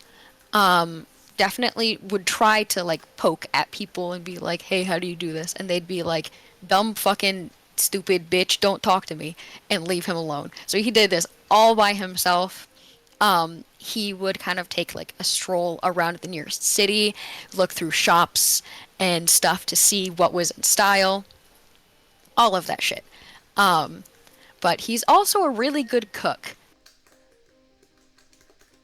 He really liked to make very spicy food, because his palate is a little bit fucking weird. He likes very strong, intense flavors. Um, I have in my little like bullet points of stuff, random shit about him that I can't really fit into a cohesive like way to write about.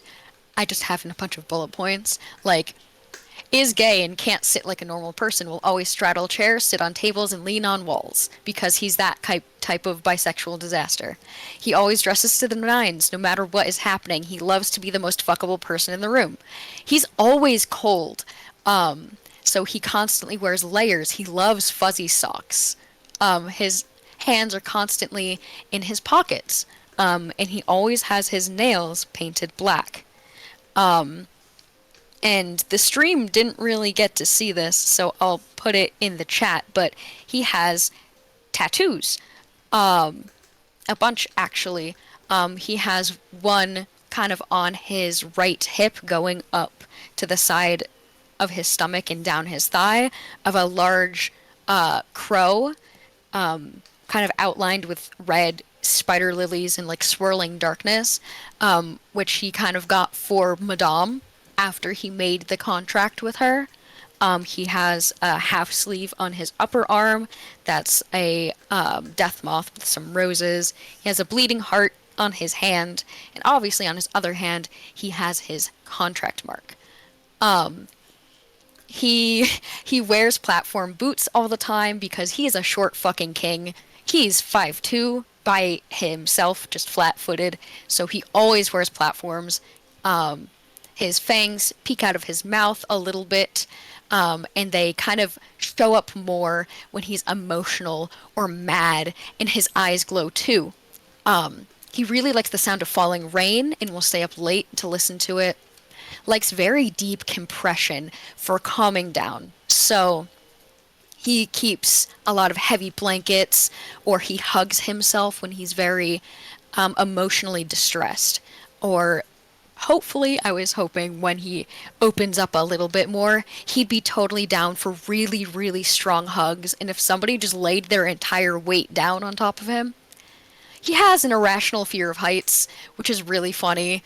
It doesn't come up a lot, obviously, but he doesn't like being too high off the ground, which I think is hilarious. He doesn't have any friends, but desperately wants them and gets way too attached to people way too fast. He likes soft textures, a lot of soft textures.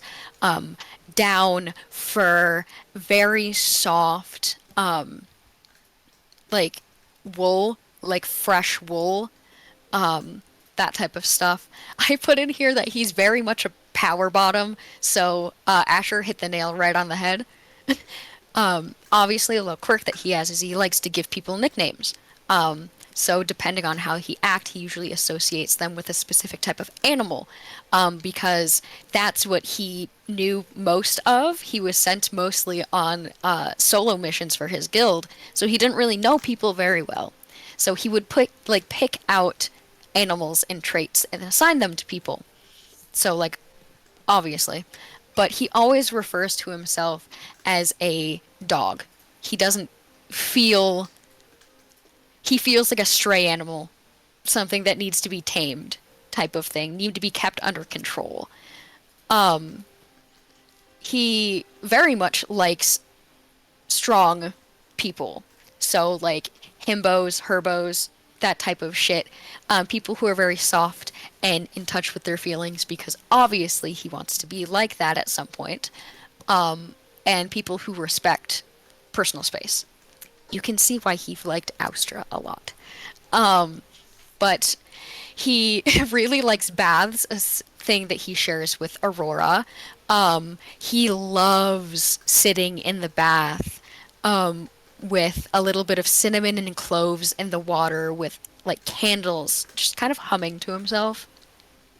And on a little bit of a sadder note, he's a bit of a fuckboy and he uses sex to feel loved and safe, even if it's just for a few moments, because he's in a constant spiral of self-doubt.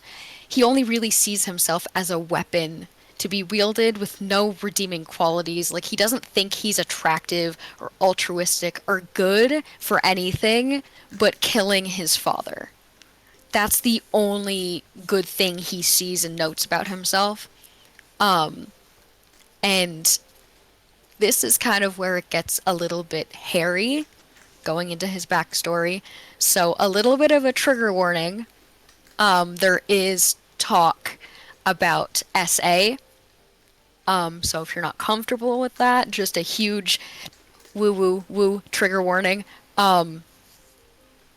So this all started with a vampire, a little bit of a reputation that he had was going around and like literally upturning any civilization he came into. He would fucking pillage anything, like kill everyone, drink everything, and it was a very big problem. So, long story short, this vampire runs through this very small village that's on the edge of a forest. Very, very thick woods that nobody really goes into. And he raided this village, and during this raid, he forced himself on a woman. And that was Valdis's mom. So, he did that, and basically left everybody for dead, burned down their houses, and tried to leave as little survivors as he possibly could. But he was being hunted and tracked by a guild. The same guild that ends up adopting Val, called the Hunter's Reach. And they're going after this vampire. And they end up a little bit too late to help the village, but they see the survivors. So they, they gather them all together and they're checking on them. And Valdis's mom just kind of like slips out that she had been assaulted unconsensually. And they get a little idea. And they say, okay, well, if we circle back, we can check and see if she's pregnant or not. They do that. A couple months later, when she's visibly showing that she's pregnant, they show up and they're like, oh, wow, this is a huge chance. She obviously didn't want the baby. After being assaulted, I mean, could you blame her? She didn't want it, but the guild persuaded her. They said they would pay her, give her coin to conceive the baby, because having a half vampire child on their side as a monster hunter would be a huge, huge advantage. So she did it. She did not like it. obviously, but she ended up having him. And literally, as soon as he was taken from her, she said, "Forget my face and never come back. I don't want to see this thing ever again." So, Valdis was taken in and raised by the guild. Obviously, not very well. They didn't really see him as a human or human adjacent. They never saw him as a person. They kind of just saw him as something to be used, an advantage, and he was treated like that. He was trained from a very young age on how to hold a weapon, on dirty fighting tactics, like swift strikes and getting like hits in from the shadows. And that was his life, basically. Just going on missions assigned to him, training, trying to become the warrior that his guild needed him to be to someday kill his father. You know, he doesn't know who he is or why he is the way that he is, but he just knows that everybody hates him, that he's a vampire, and all vampires should die. So, And if I can totally go into how Valdis and Madame actually met. Because I don't know if that's a big part of the story or not.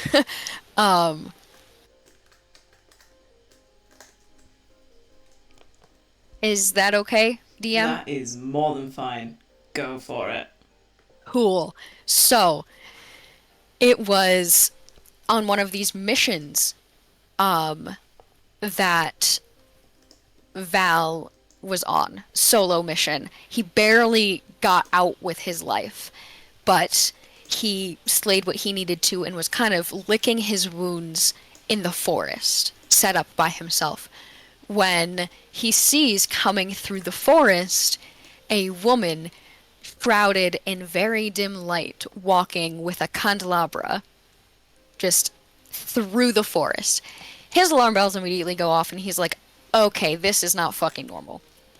But she comes up to him and offers to help him dress his wounds, calls him my child, is very soft and gentle and filled with care. And he's like, okay, I mean, I won't look a gift horse in the mouth, but if you say or do anything, I will kill you. And she kind of just like chuckles and like shakes it off. And she's very much like, I've seen your future, my child, and it doesn't get easier. I can see how much you struggle. I can see your future. I can see all of you, all of my children. And he's like, your children? What do you mean? Who are you?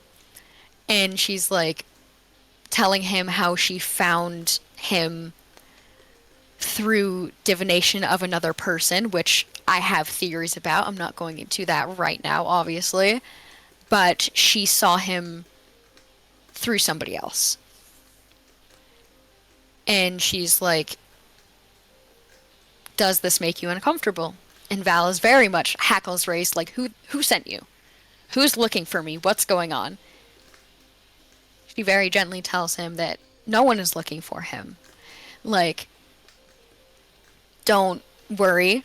Like, you are who you are. Nobody is coming after you. But I can give you power to defeat your father if you help me defeat my own problem first. And he's like, all right, an eye for an eye. That's completely fine with me. I want this fucker dead. They go to shake hands to like consummate the arrangement. And that's when she kind of pushes her thumb into his hand, and that's where he gets his contract mark from, where it's the crescent moon. And very specifically, it waxes and wanes depending on the actual moon phases, which I thought was fucking awesome. But yeah, they have a talk, a little bit of a heart-to-heart. He asks her, who she is, and she always kind of shied away from it. So Val was like, all right, she's uncomfortable talking about herself. That's fine. So he would poke at her, as he usually does. He calls her mom or mother as a little bit of a, like, jab, because she calls him her child type of thing. I have that, like, her birds, or her symbols are birds of like the Corvus variety of magpies, ravens, and crows, stuff like that. He's very magically attuned with the dark, all of that shit. So after that, Val gets sent from his guild to Daggerfoot because of the werewolf sightings and the stealing of children. So he gets information from the trackers and intel gatherers that kind of like scout out before they send in people to deal with the problem. And they lost the trail. They don't know what else to do, so they send Val in to fix the problem, and obviously that did not end well. And that is my spiel about Valdis. Anybody have any questions or comments? Fire them at me. I'm an open book. Damn. Why did you pick the animals you picked when you were referring to the others? It's very much kind of like a passing glimpse at the personalities of each character. Where Aurora was very... He saw Aurora as very, like, naive and innocent and very much, like, bright-eyed, filled with wonder.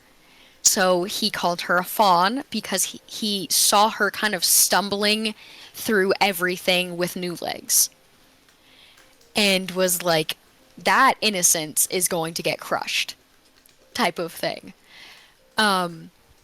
He called Austra a dove because at first it was a little bit on the same lines as Aurora.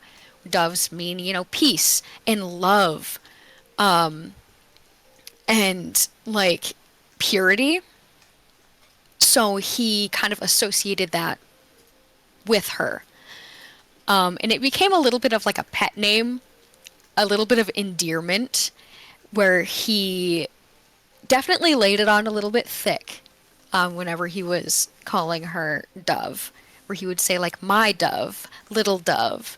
Definitely put a lot into it.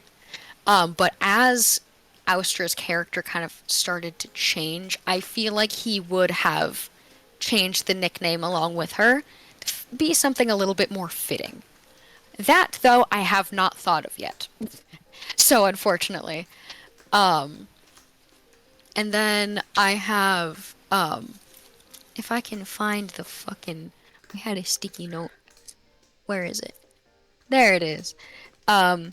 So for Saiya, obviously, I called her Bat because she's very, like, goth adjacent, stereotypical, very quiet, in the back.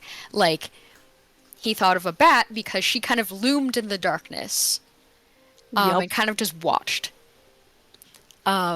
He called TS a mouse, not out loud, really, but internally, because he saw TS as being very small, but very resourceful and smart, because mice are used as like test subjects in a lot of like scientific fields and stuff because they are smart, because they are cunning, and it fit. He's very small and interesting. He had a lot of secrets that Val definitely was interested in but would never pry. And for Azazel, it was definitely like, there was a little bit of a debate in the chat about this because his original nickname was Silvertongue. And we kind of debated a little bit in chat one session about it because it's not animal themed. It can be kind of like extrapolated that it's a little bit of a snake, but we don't know him well enough. So we figured maybe like a bird of prey would be better. So we were like floating between like a hawk or something. But yeah.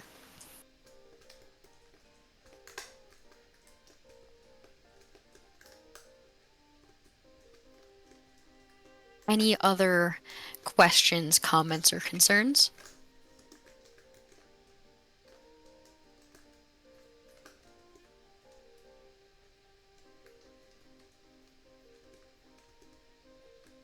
I should have wrote down questions as you were writing this story out because I've lost all my questions.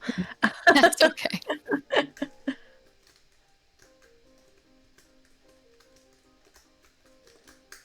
Probably stupid question because it's basically me redirecting it back to you.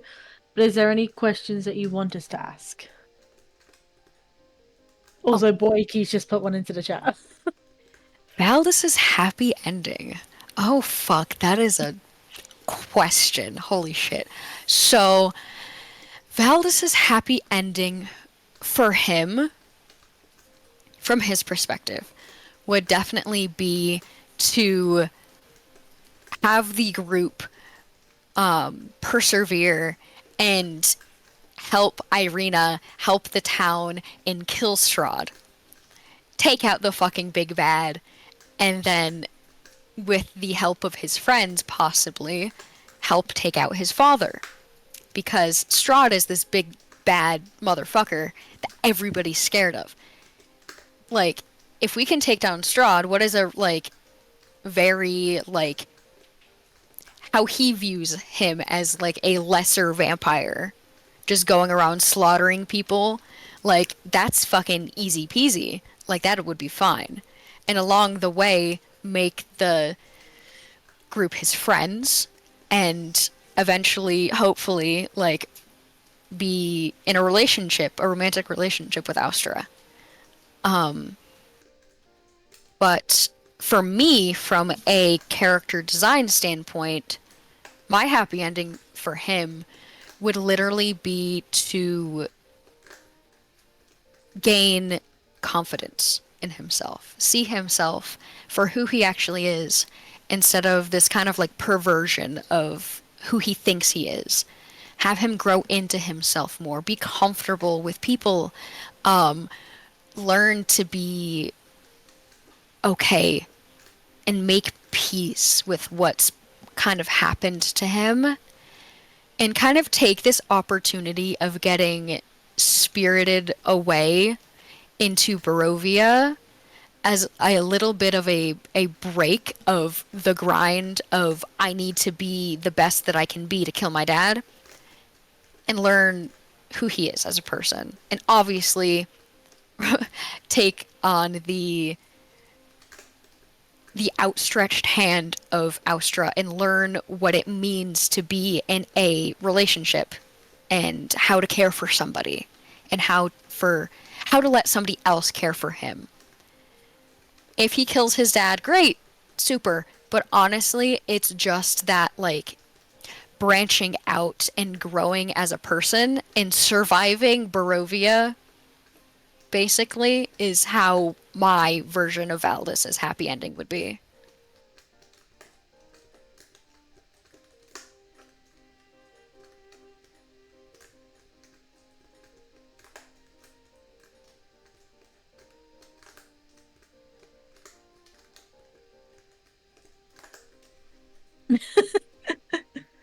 Sorry, Boyke's just put, DM, can we watch Valdis's guild house get burned to the ground just for funsies? That would be hilarious. I mean, hey, if we get to the point of an epilogue. Because if I remember correctly, Valdis never actually said the name of his guild. No, he just kind of like offhand mentioned that he was part of a Monster Hunters Guild, but he never said what the name of it was. So depending on who's surviving, who's at the end, I might let people just be there like, oh yeah, we go travelling around trying to find this Monster Hunter skill, and when we find the one that recognises the name Valdis, then we burn it to the ground. Might take a while. It can also be just like divine intervention. But like Madame doesn't seem like the type, so. It's not necessarily a High question. enough she has to. It's not necessarily a question, but I'm looking forward, as bad as it sounds, to the end of the campaign, where I can actually talk about Madame. Because, like, can't talk about her yet. She is still a figure in this world. Like, she is still a part to play. So now it's the thing of, let's see what happens now that her newly appointed cleric and her warlock are gone. Like, how much I'm power does she so- actually have in this world? I'm genuinely so fucking jazzed to see what you do with her.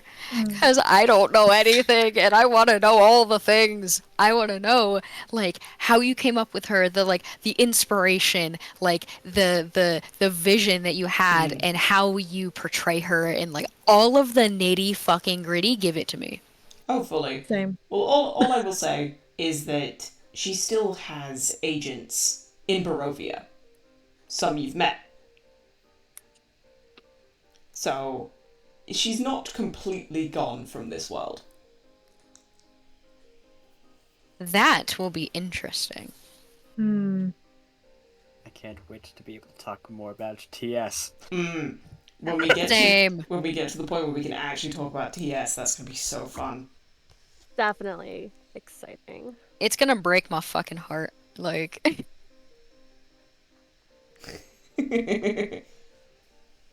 this poor fucking boy just absolutely dick smashed into the ground. Like, no character development at all. Just walloped into the afterlife. DM, is there any questions that you have for us? And then as players, is there any questions we have for DM? I was going to say, if there's any questions, I don't have any questions for you guys. I think that you have answered your own questions brilliantly. But if there is anything that you have for me, I am more than willing to answer what I can. I have one question, and I think I already know the answer. Go for it. And I have a deck of many things. No. Thank you. Nice Every try. single No. game. Every fucking single game, I swear. I can't promise that you won't organically find some, but I'm not going to give you them. Fair. That is fair. Deck hunt, deck hunt, deck hunt. Screw Barovia! Screw Strahd! We're looking for a deck, everyone! Gotta look for a specific set of cards. That's why we're here. That's hysterical. We're derailing this. No, not actually. Yes, actually. All right, so obviously I want to know, if we had been prepared, if person who needed to level up and wasn't exhausted, leveled up and wasn't exhausted, and all the spell slots, and if I had stayed put, would we have had a chance to kill all the spawns and live? Yeah. With our debuffs, we had a chance to win that fight. I was going to say, with the debuffs, it obviously would have been harder. But It would be hard, yeah. But we had a chance. You fully could have done that. Okay. Wakey says, as a DM, how do you pivot after an almost TPK? Obviously, you set up the plot to include these characters. How do you get around those plot points? It's very easy. It's easier, should I say, because I'm running a module. It's not a world that I'm having to create. So obviously, the module tells me this is what's happening in the world. And all I have to do is twist it a bit if the deaths change anything. Because the sad reality is that those deaths didn't really change a lot when it comes to the plot.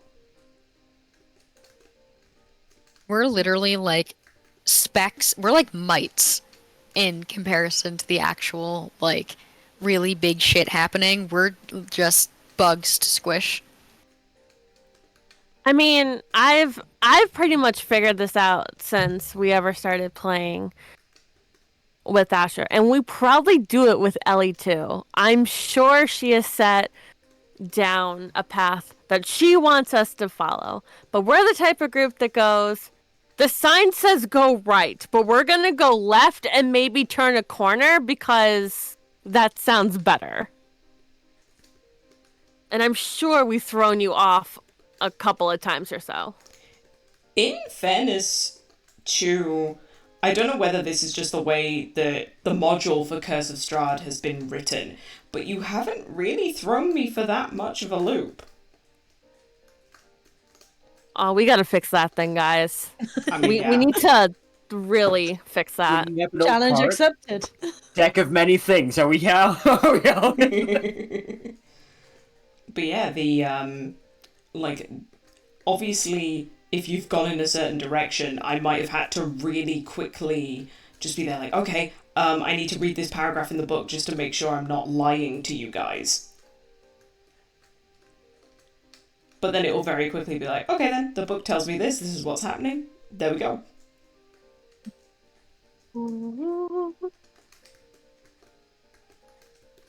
But no, you haven't done anything yet that's thrown wrenches in my plans. Not yet. Give you time.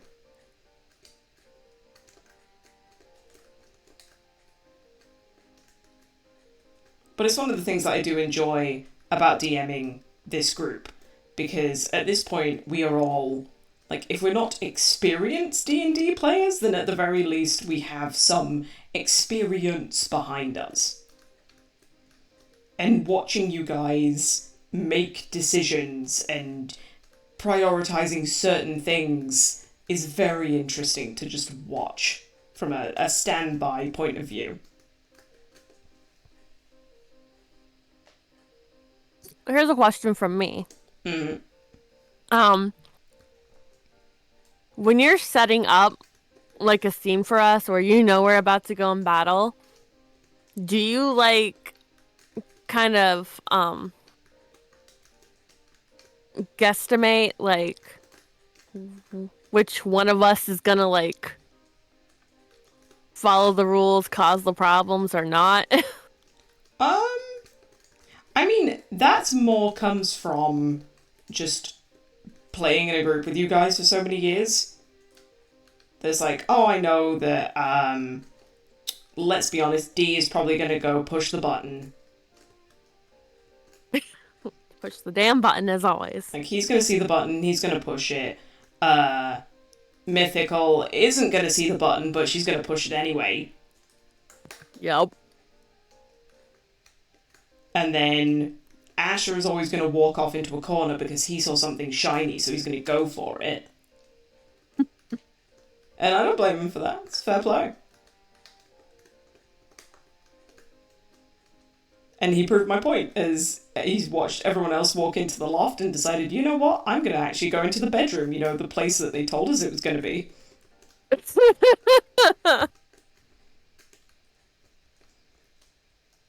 I thought he just said upstairs. I didn't hear bedroom. Yeah, he said that it was in his wardrobe. He literally told you it's in my bedroom in a wardrobe, and then you guys are like, oh, we see a loft room. Oh.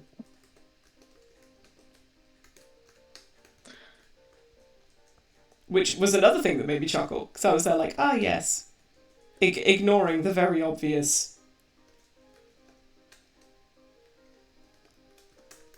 So there's no spawn in there. It's like, yep, they're in the crates. I know for a fact they're in the crates.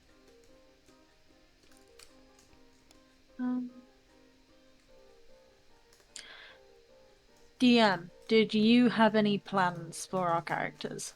Oh, yeah. There was... Can you reveal? There's still some that are ongoing, so I can't reveal all of them.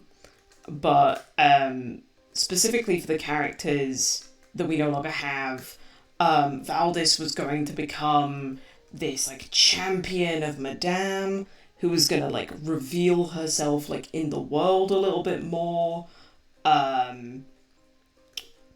There was like the potential of I was going to offer Ness, depending on how many times Valdis succumbed to or resisted the urge to feed, I was going to potentially allow him to quote-unquote evolve into a vampire himself. Whether... Oh, fuck. Whether Ness would have actually wanted to do that would obviously be a player's choice. That would have been so much character development. Oh my god. Obviously, I have plans for TS and his bears. Because now you're holding on to them, or at the very least, Azazel is holding on to them. And we will see what happens with them next time on Dragon Ball Z. In the next episode of Dragon Ball Z, will our remaining contestants be able to stay alive in the world of Barovia? You gotta check out next time, next week. It is very much a debate.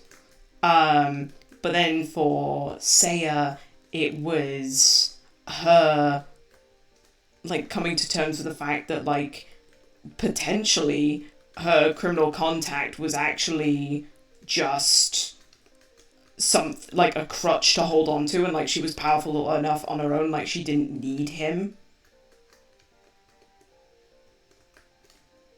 I mean, yeah, it's handy to have, but like she didn't need him. Still wanted him. And I know you did that for a purpose.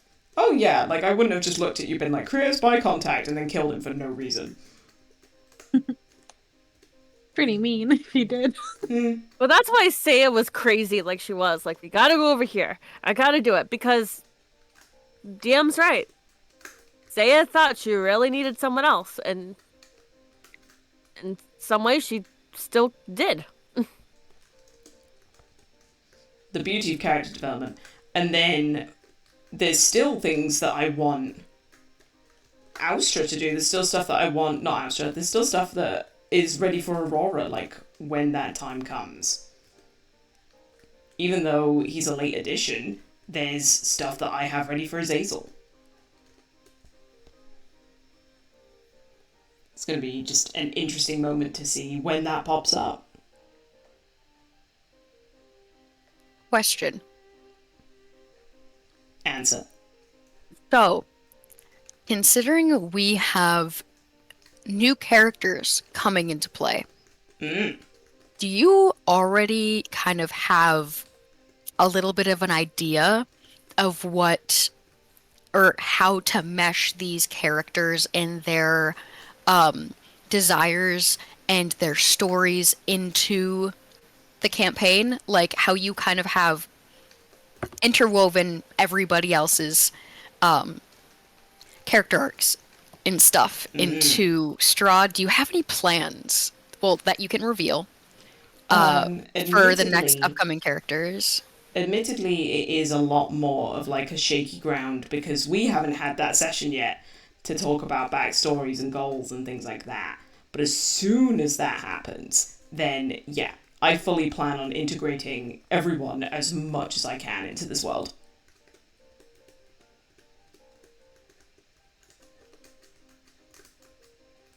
Tis my goal to make it so that you look at this and be like, oh, was this always meant for me? And I shrug and go, no, but here we go. I love that. Boiki has a question for Nerin. That I think Nerin answered in the chat. But if you want to answer it on stream, you're more than welcome to. She's not here right now. Oh no! It's okay, we can stall because I also have a question for Ellie. Completely biased opinion. Out of the entire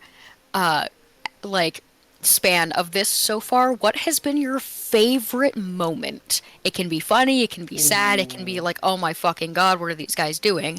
But what has been your favorite moment so far? Oh, that's a good thing. We should all answer that. We should, actually. Up until this moment. So my favorite moment... I actually have to give this some thought. Like, I have to genuinely give this some thought. I'm ready for this one. Oh, go on then, D. You go first, because I'm not ready for this one. My favorite moment was the start of the last day with TS and everyone like that, where everyone was sitting down at the table. Azazel wasn't here yet. We were all like, hey, we can't trust Azazel.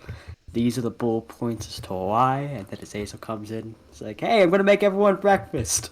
Doesn't make everyone breakfast, and everyone started liking Azazel. Or what it seemed like everyone was starting to warm up to Azazel. I was like, what's going on here? Like, guys, we just had a chat of why this guy isn't trustworthy. Why?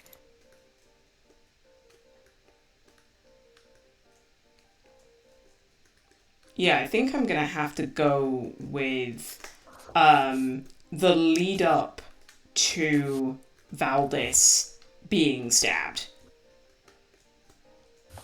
Setting up this character to be like this kind of like suave Lothario kind of character. And I remember saying to Ness after the stream, that date could have gone so much differently. And then Valdis just happens to let out that he is a monster hunter by trade. Like, he just happens to mention what he did for a job. And then the priorities of this, like, quote-unquote date shift completely 180. And it goes from, like, a genuine, oh, like, let's actually get to know you and, like, make this a date, to, I have to kill you now. Yeah, it really fucking sucked, to be honest with you. But I don't blame you for that being your favorite, because it threw me for a fucking loop. Like, I genuinely didn't expect it. Which is really funny, because Val didn't suspect anything either. It was definitely one of those moments for me where it's like, I think as a DM, I left enough hints to be like, this is dodgy. Something is dodgy here. But then no one commented, and no one followed, and no one did anything. I was like, okay, let's see how we do. Yeah, maybe that's a little bit of poor, like, analytics on my side, where, I was just kind of, like, going with it, and kind of just, like,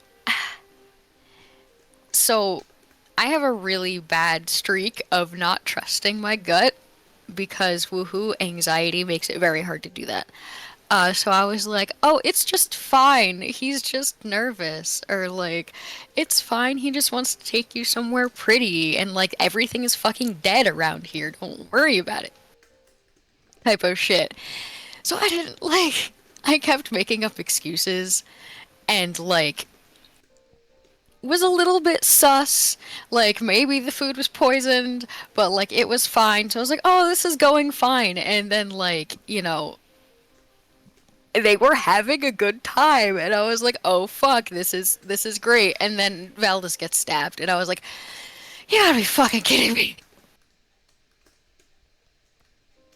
Who doesn't love good stabbing in the afternoon?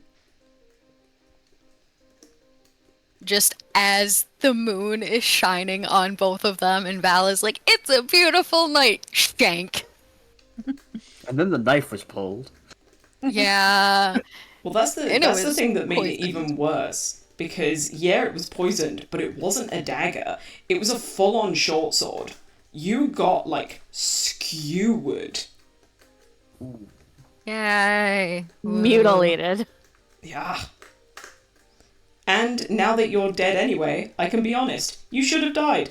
I took a lot of pity on you and made it so that people could heal the poison out of you. Thank you. I mean, it was all for naught, but thank you. Got one more day with Valdis. It's alright. That happening, like, as D and I were like kind of just like trying to get to you but like stalking at the same time, and I heard the description happening, I literally sat here and I think my mouth touched the ground, because that was another thing I did not see coming. And I was like, no. We're too late! You walked the wrong way. We didn't know where he was going to be. I know, but there was a chance that you would have found them. But you walked the wrong way. But on a side This is note, why we implemented the buddy system, which is now gone. yeah, that was funny when I came back and Valdis is like, we have a buddy system now. You have to stay with somebody or you're not going anywhere. There's only so many times you'd be shanked in the bath and brought back from death. So. Oh yeah. I think that was my two other favorite. Two of my favorite moments were, one was when I think Valdis had kind of seen Seiya do like her little tricky trick of, hey, I'm dead, but not really. And I just remember Valdis being like, we're gonna talk about this. We're really gonna talk about this. And I had been waiting for that confrontation, and it just never came. And I was like, oh, okay. Because I secretly wondered if maybe he thought that she might have been like of the supernatural, like vampire kind as well. Yes. His initial thought after Austra was like, "Oh fuck, you're really cold. Are you all right?" He immediately was like, "Are you? Are you? Are you? No. Yes? No. I'm going to figure this out." And then like, after I think that was like before the murder house, cuz after the murder house and like seeing you fucking like die almost, and there's blood everywhere, and he's like actively seeing you dying. He's like, "Oh no, wait, never mind. You're fine. You're not quote unquote like supernatural. Like you're just an elf, a weird creepy fucking elf, and that's fine. I just wanted to know if I had to stake you or not. Like You're just an elf, a weird, creepy fucking elf. It's so true. It's so true. I think my other favorite moment was Seiya's never. You guys like had no reason to trust Seiya, but at the same time you did. She's never led you wrong. But when she saw the house and Valdis was just like on the ground, I'm not going. I'm staying here. We're not going back in that house. We're not going over into this house. I'm staying here. And then everyone was just against her, but Aurora was like, I really just want a bath. There's light over there. Can we just go? And and Aurora's being like, look, I mean not Aurora, but Austra was like, look, I really know you want this, but we just came out of here and maybe it's not safe. And Balda's like, nope, we're not going. We're staying here. It was so hard for me to stay in character during that moment because I was laughing like through my teeth at that. Like Seiya was getting annoyed with Valdis, but I was like, no, you can't. You're not showing any emotion. You're not going to do anything. Just let it go. But anytime I just imagined Valdis, like this grown man just having a temper tantrum, be like, we're staying out of houses, okay? That last one tried to kill me. We're not going anywhere. And then Sorora being like, but I need a bath. It just put me over the edge, guys. I was not ready for it. listen, can you blame him? No, but it was so comedic in the way it was done. I could not. But yeah, I also liked how Astra was like, hey, so you're really cold. And I'm just like... Yeah, because you were cold. You described yourself as being as cold as ice. That was one of the things I made her. There were a couple features I thought about. One of them was I could have made Seiya only ever have like one heartbeat per like have a slow heartbeat. Yeah, Val had that too. It's really funny, because I'm pretty sure we have a very similar table to roll on for the character creation, because for Shadow Sorcerer you can roll a die to get like a trait. Yep. Val had one of those too, where his heartbeats were very, very slow because he's half dead. And his hands and like he was also very cold to the touch because his blood pumps through him a lot slower than a fully alive person. So I found it so fucking funny when you were like when Austra touched you and you were like, "Yeah, she's fucking cold." And I was like, "Ooh." Because I was going to do something very similar. But it was so funny. That's when I was like, "Oh, I can play this off as Val being suspicious as fuck," because he's like, if I'm pale and cold and have like no fucking heartbeat, and you're pale and cold and have no fucking heartbeat, are you also a dampier? Because I'm gonna kill you, like full on sus mode. It was, I was so ready for it too. I was waiting. Every session we had, I was like, okay, am I gonna get lectured by Valdis this session? listen, he was hardest on the people who didn't fucking follow directions or didn't listen to anything or like wasn't quote unquote like staying within protocol, quote unquote. Because he had it hammered in his fucking head. There's a very specific way of how you do things like this. And nobody knows because obviously nobody was trained. So he's the only one there like, oh my fucking god, we're all gonna die. And we kind of did. So, woo! I just know with me personally, when it comes to playing and when it comes to just my character, I'll just be like, I try to say something and sometimes it just comes out all wrong. And at one point when I was saying something, Valdis got it. And I was just like, yes, you totally get what I was trying to say, trying to make happen, but had no idea how to say it. I got you, boo. And that's just part of me. That's just, and then at that point I just imagine like my character looking back at me with like, Can you figure this the fuck out already? And I'm like, I'm sorry. I'm trying, man. I'm trying. It's like when your character is much smarter than you are, and you just have to nod. Yes, literally. Or you have to Exactly. be like, hey, DM, my character would know about this, right? Because I don't know anything. And the DM's like, oh yeah, sure, totally. It's like, don't worry, buddy, I got you. It's fine. You know, that happens to me all the time when I try to play a bard. It's like, yes, I'm a very, very charismatic person. What do I say? What do I do? Help. Yes. Mhm. The classic, my character is suave as fuck, but I'm an awkward fucking potato. How do I do this? Mm-hmm. Just Because, turn it. yeah, both Aurora and Onwin have very high charisma. And you're just You there just like, turn. why? I just turn and point to the DM. What they said. That voice from the sky that describes everything that we really don't know is there, but we do know it's there. That. That's what I said, verbatim.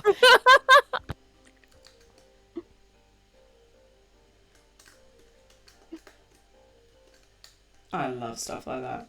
But no, the other thing that I just thought of, and I was like, okay, yeah, this is definitely on the list of like favorite things that happened. I don't have like a specific example coming to mind like immediately, but it's whenever you guys interact with an NPC and they meet you with the bluntest response known to man. Not because you've necessarily said anything wrong, but just because that's how I'm playing Barovians. But it's even better when you've done something dumb and they're meeting your dumbness with bluntness of like a seriously kind of vibe. Because I've noticed that happens a lot. Yeah. I feel like this is pointed at me when Austra had like a little bit of a panic trying to get the healing stuff. This isn't aimed at anyone because all of you have been on the other end of this. Listen, we're all a bit dumb sometimes, but hey, it's part of our charm. I think that's also the Entirely first time true. Valdis called Austra Dove as well, and she was like, "I'm Dove." Hey, And he just gives you a fucking wink and a kissy face, like, yes.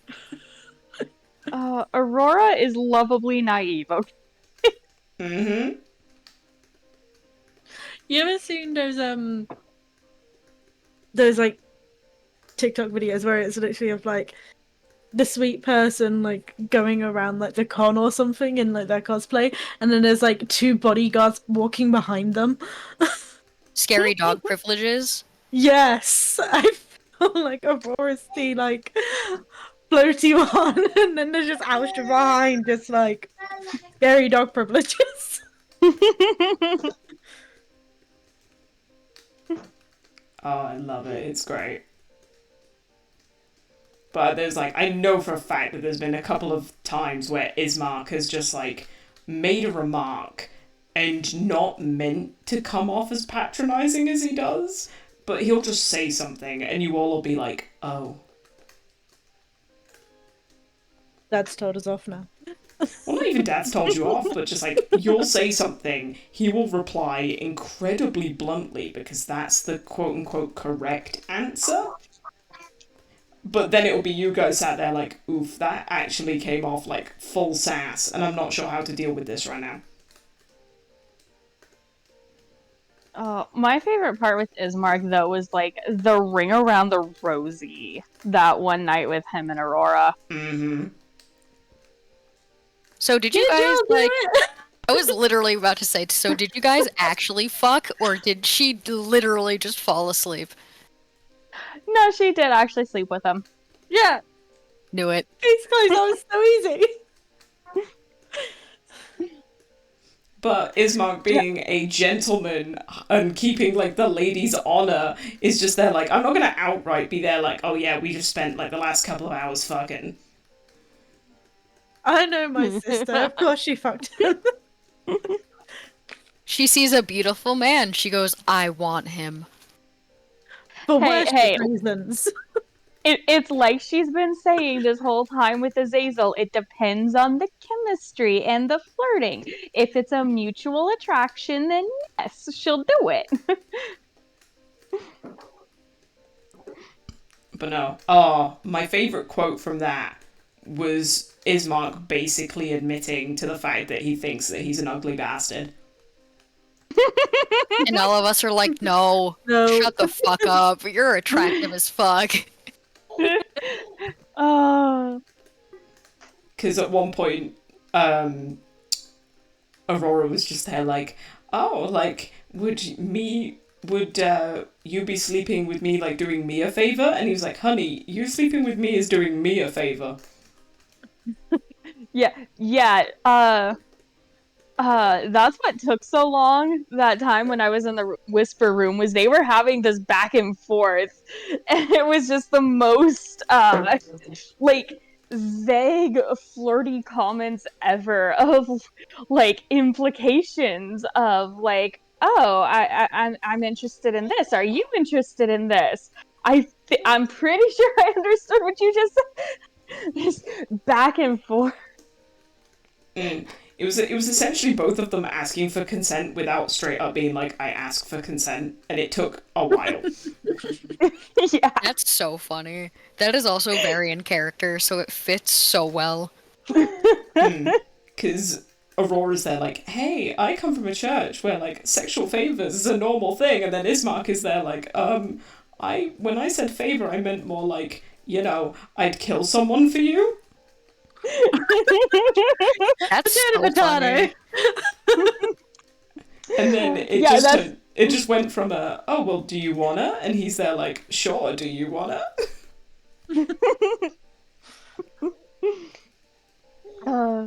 Because yeah, she was trying to do it while making sure like this isn't the favor that you promised to like this isn't what you had in mind when you said favor, right? Because I want to do it with you, but I don't want it to be because it's this favor. Oh my goodness. But now, I'm looking forward to this next group of initiates, seeing how they're going to mesh with the old group, seeing what the old group do, because technically there's going to be a period of time of Azazel and Aurora, like, recovering, where it's just them two. God, just like the image of both of them going back to the inn with just them two, and Danica being like, "Where's everybody else?" and Aurora just fucking breaks down, and like Azazel just kind of softly shakes his head, is like, "Oh, I've been thinking about this." I feel like the new yeah. party's gonna stack up. Yeah, I keep thinking how this is just gonna hit Aurora like a ton of bricks. Like when she she's gets over all the shock. Mm-hmm. Well, that Oh was yeah. another reason as well for letting Austra is that it also now gives you this lovely kind of bit of role playing trauma. Mm-hmm. Who don't love trauma? Right. Especially if it's for character development. Ooh. Mm-hmm. Kill your darlings, fuck them up, make them absolutely fucked up because it'll be great. You know, I may or may not have used that idea as a basis for meme once using Road to El Dorado. Nice. I feel like just in general, whenever we start, like even just a one shot, and we all have like this character, they start off so like light, pure, innocent, and then like all the way down here, they're dark, they're miserable, they hate life. I don't know. Mine are always like that. So And they usually take time to get there, and then they're just like, oh, fuck it all. I mean, Amaranth was pretty sassy. I hate life-ish. specifically for Ezra, he he was putting up a front real fucking hard. He was trying to be the fun, goofy one because if he didn't, he would have to feel things, and he did not want to feel things.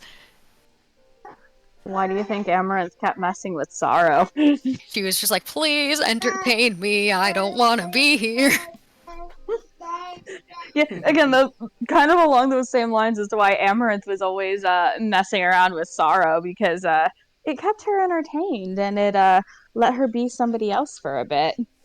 Exactly, where she didn't have to focus on her trauma and her baggage and just focus on something else. God, please. Mm-hmm. And oh look, you're amusing. I like you. When I push your buttons, you make funny sounds. Then there was Maddie just worrying every day about like, is everyone going to survive? I love Mavi so much. Oh. Does chat have any more questions for any of us? Last call, last rounds. Roll call. My favorite quote from Atlantis, which I feel like should be in every session. All right, sound off. Who's not dead? Amaranth, not Amaranth, Aurora, and Azazel. And this is a perfect opportunity if you're watching this as the VOD on YouTube. If you have any questions, feel free to put them in the comments and we will answer them. Yes, we should do a read off like the beginning of next session, just answering all of the questions and shit. If like somebody is like watching the stream and then they go to sleep and they're like, oh fuck, and think about a question like the next day, pop it in the comments. Exactly. You got a week. Yep. But for my players, it's also last call. Any other questions? Can be almost unrelated, and I'll let you. Almost unrelated? Almost unrelated. What's the brink?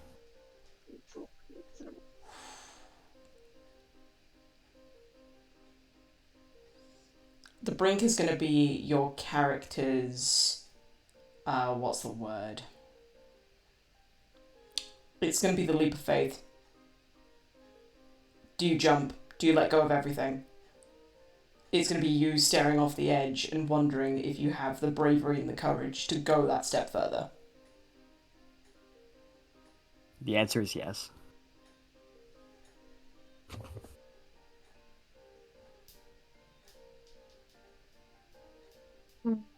Okay. Well, Kind of a related question. Mm. Probably a very related question.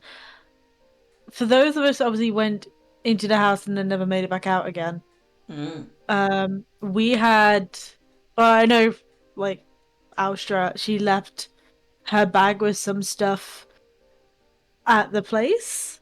Mm-hmm. Do I write that in a list and then give that to Nerin? Or do I put that in a list and give it to you, DM? Well, your character sheet is being kept in a separate folder, so you don't necessarily need to write a list. Yeah, it's in the beloved folder of dead PCs. Mm-hmm. Well, I oh mean, yeah. the house was kind of set ablaze, so there might be things that got caught in the fire. That's a question. Oh no, I'm on about like Austra left her bag with some stuff back in the In the inn. inn. Oh, okay. Like Okay. I imagine like my weaponry and all my clothing fucking gone. Yeah, Along with the armor. yeah, it was something me and Ray were talking about I think like earlier this week of like, well, I imagine because they, as far as we knew going into this, it's like, well, this is just essentially a quick trip across town. We're not leaving town. We're expecting to come back at the inn. So not, I wouldn't imagine we are taking our packs for out of town travel. You know what? So That brings up such a good fucking point. I have to think about this now. Mm-hmm. You have a Wakey week. asks the big question: can we loot our bodies? Depends how quickly you go back to that house. Yeah. If it's on Depends how fire, much good I luck. don't think I don't think we can. That does bring a question that I have. Mm-hmm. Do bones burn? At a high enough temperature, yes. Oh fuck! Well, I mean, it's not Magic our bones. problem. I just remembered. uh-huh. Yeah, the reason why we went in there in the fucking first place was for the But- bones. But those are magical bones? Technically Do speaking, they they're have- not magical bones. Do they, yes, but do they have something called plot armor? I guess we'll just have to wait and see. Yeah, I mean, that's literally Aurora and Azazel's problem right now.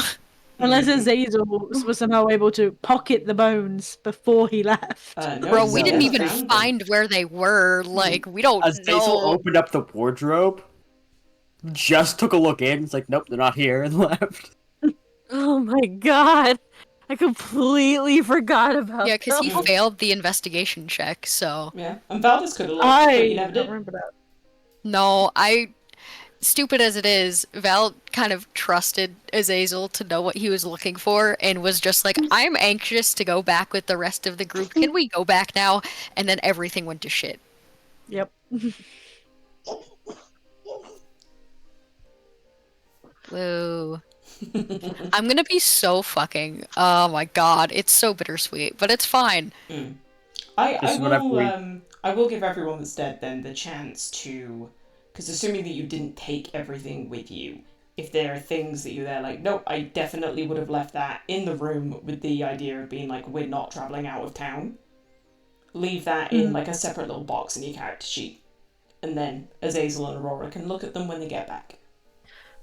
Cass would have had everything on him. Which He doesn't is trust people. Mm-hmm. He was carrying all of his possessions. You know, that's a good question. I don't know if Seiya had her cloak on or not. I can't remember if I had her take it or not. I assume she would. I assume that you would. Okay. Because I just don't remember being like, "Yep, I got it. It's mine." But yeah, I'm gonna assume that she did. Well, you've already said that she never takes it off, so. That is true. Well, do I just delete the things that I had on me, and therefore what's left is what is left? No, because there's a separate box, if I remember correctly, for things like treasure. So if you go into the inventory... Yeah, you want me to just move it all to loot? Yeah. I will give that a shout. Yeah, whatever you didn't take with you, just pop it in the loot section. Oh, I was actually writing in the biography, just like a Hey, no, fucking list. That also works. Whatever Yeah, works I'm for gonna you. just write it. I'm gonna put in next to whatever is at the end. Mm-hmm. So I have a question, and DM, I want to make sure that if we're able to do this, Mm-hmm.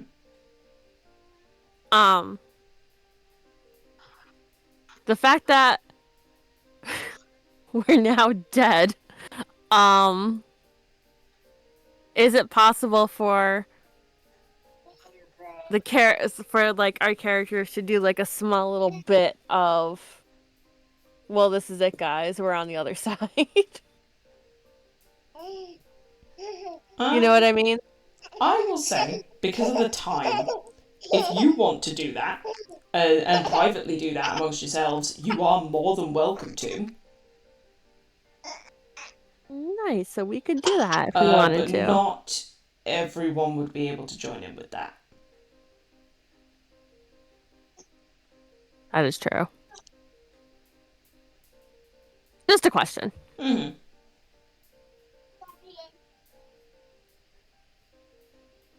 TS is alive, isn't he? I feel like TS is alive. No, TS is dead. All of us are fucking dead. I'm sorry, mate. Why do you think TS is alive? Oh no. TS was like the first to actually like die. Yeah, he literally got crit. He did. Like, extra fucking dead. We were, like, carrying around his fucking body. Like, no coming back from that. TS is just playing dead the entire time. Because TS is a possum. Maybe if I stay really still and look really bad, they'll just leave me alone. They'll lose interest and just go for the moving people.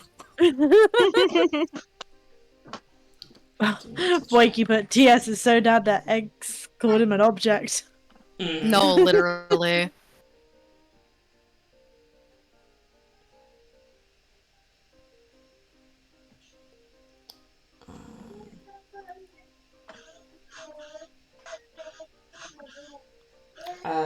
D, you don't need to answer me right now. I can. I know you can, but you don't have to. But I need What's to know... 2 plus 2? I need to know what the... Actually, no, I can just look in the sheet. Don't worry about it. What did you say, Ray? Paul? I have it in both sheets, if that's what you're looking for. Yeah. I transferred it over that way. I can just easily keep track. No, that's completely fair. It's more the thing of, I'm just checking.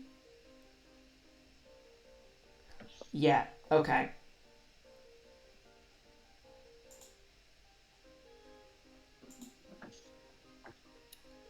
I'm just checking. Who is where?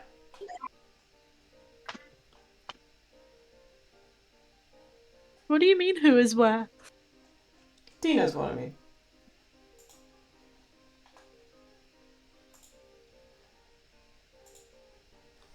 But that is all we have time for tonight at 20 Sides of Failure. Please join us next week where we see the aftermath of the coffin shop murders. See what the party does. And hopefully get the two groups merged by the end of it. But for now, all I have left to say is thank you to my players, and good night. Night. Good night. Night.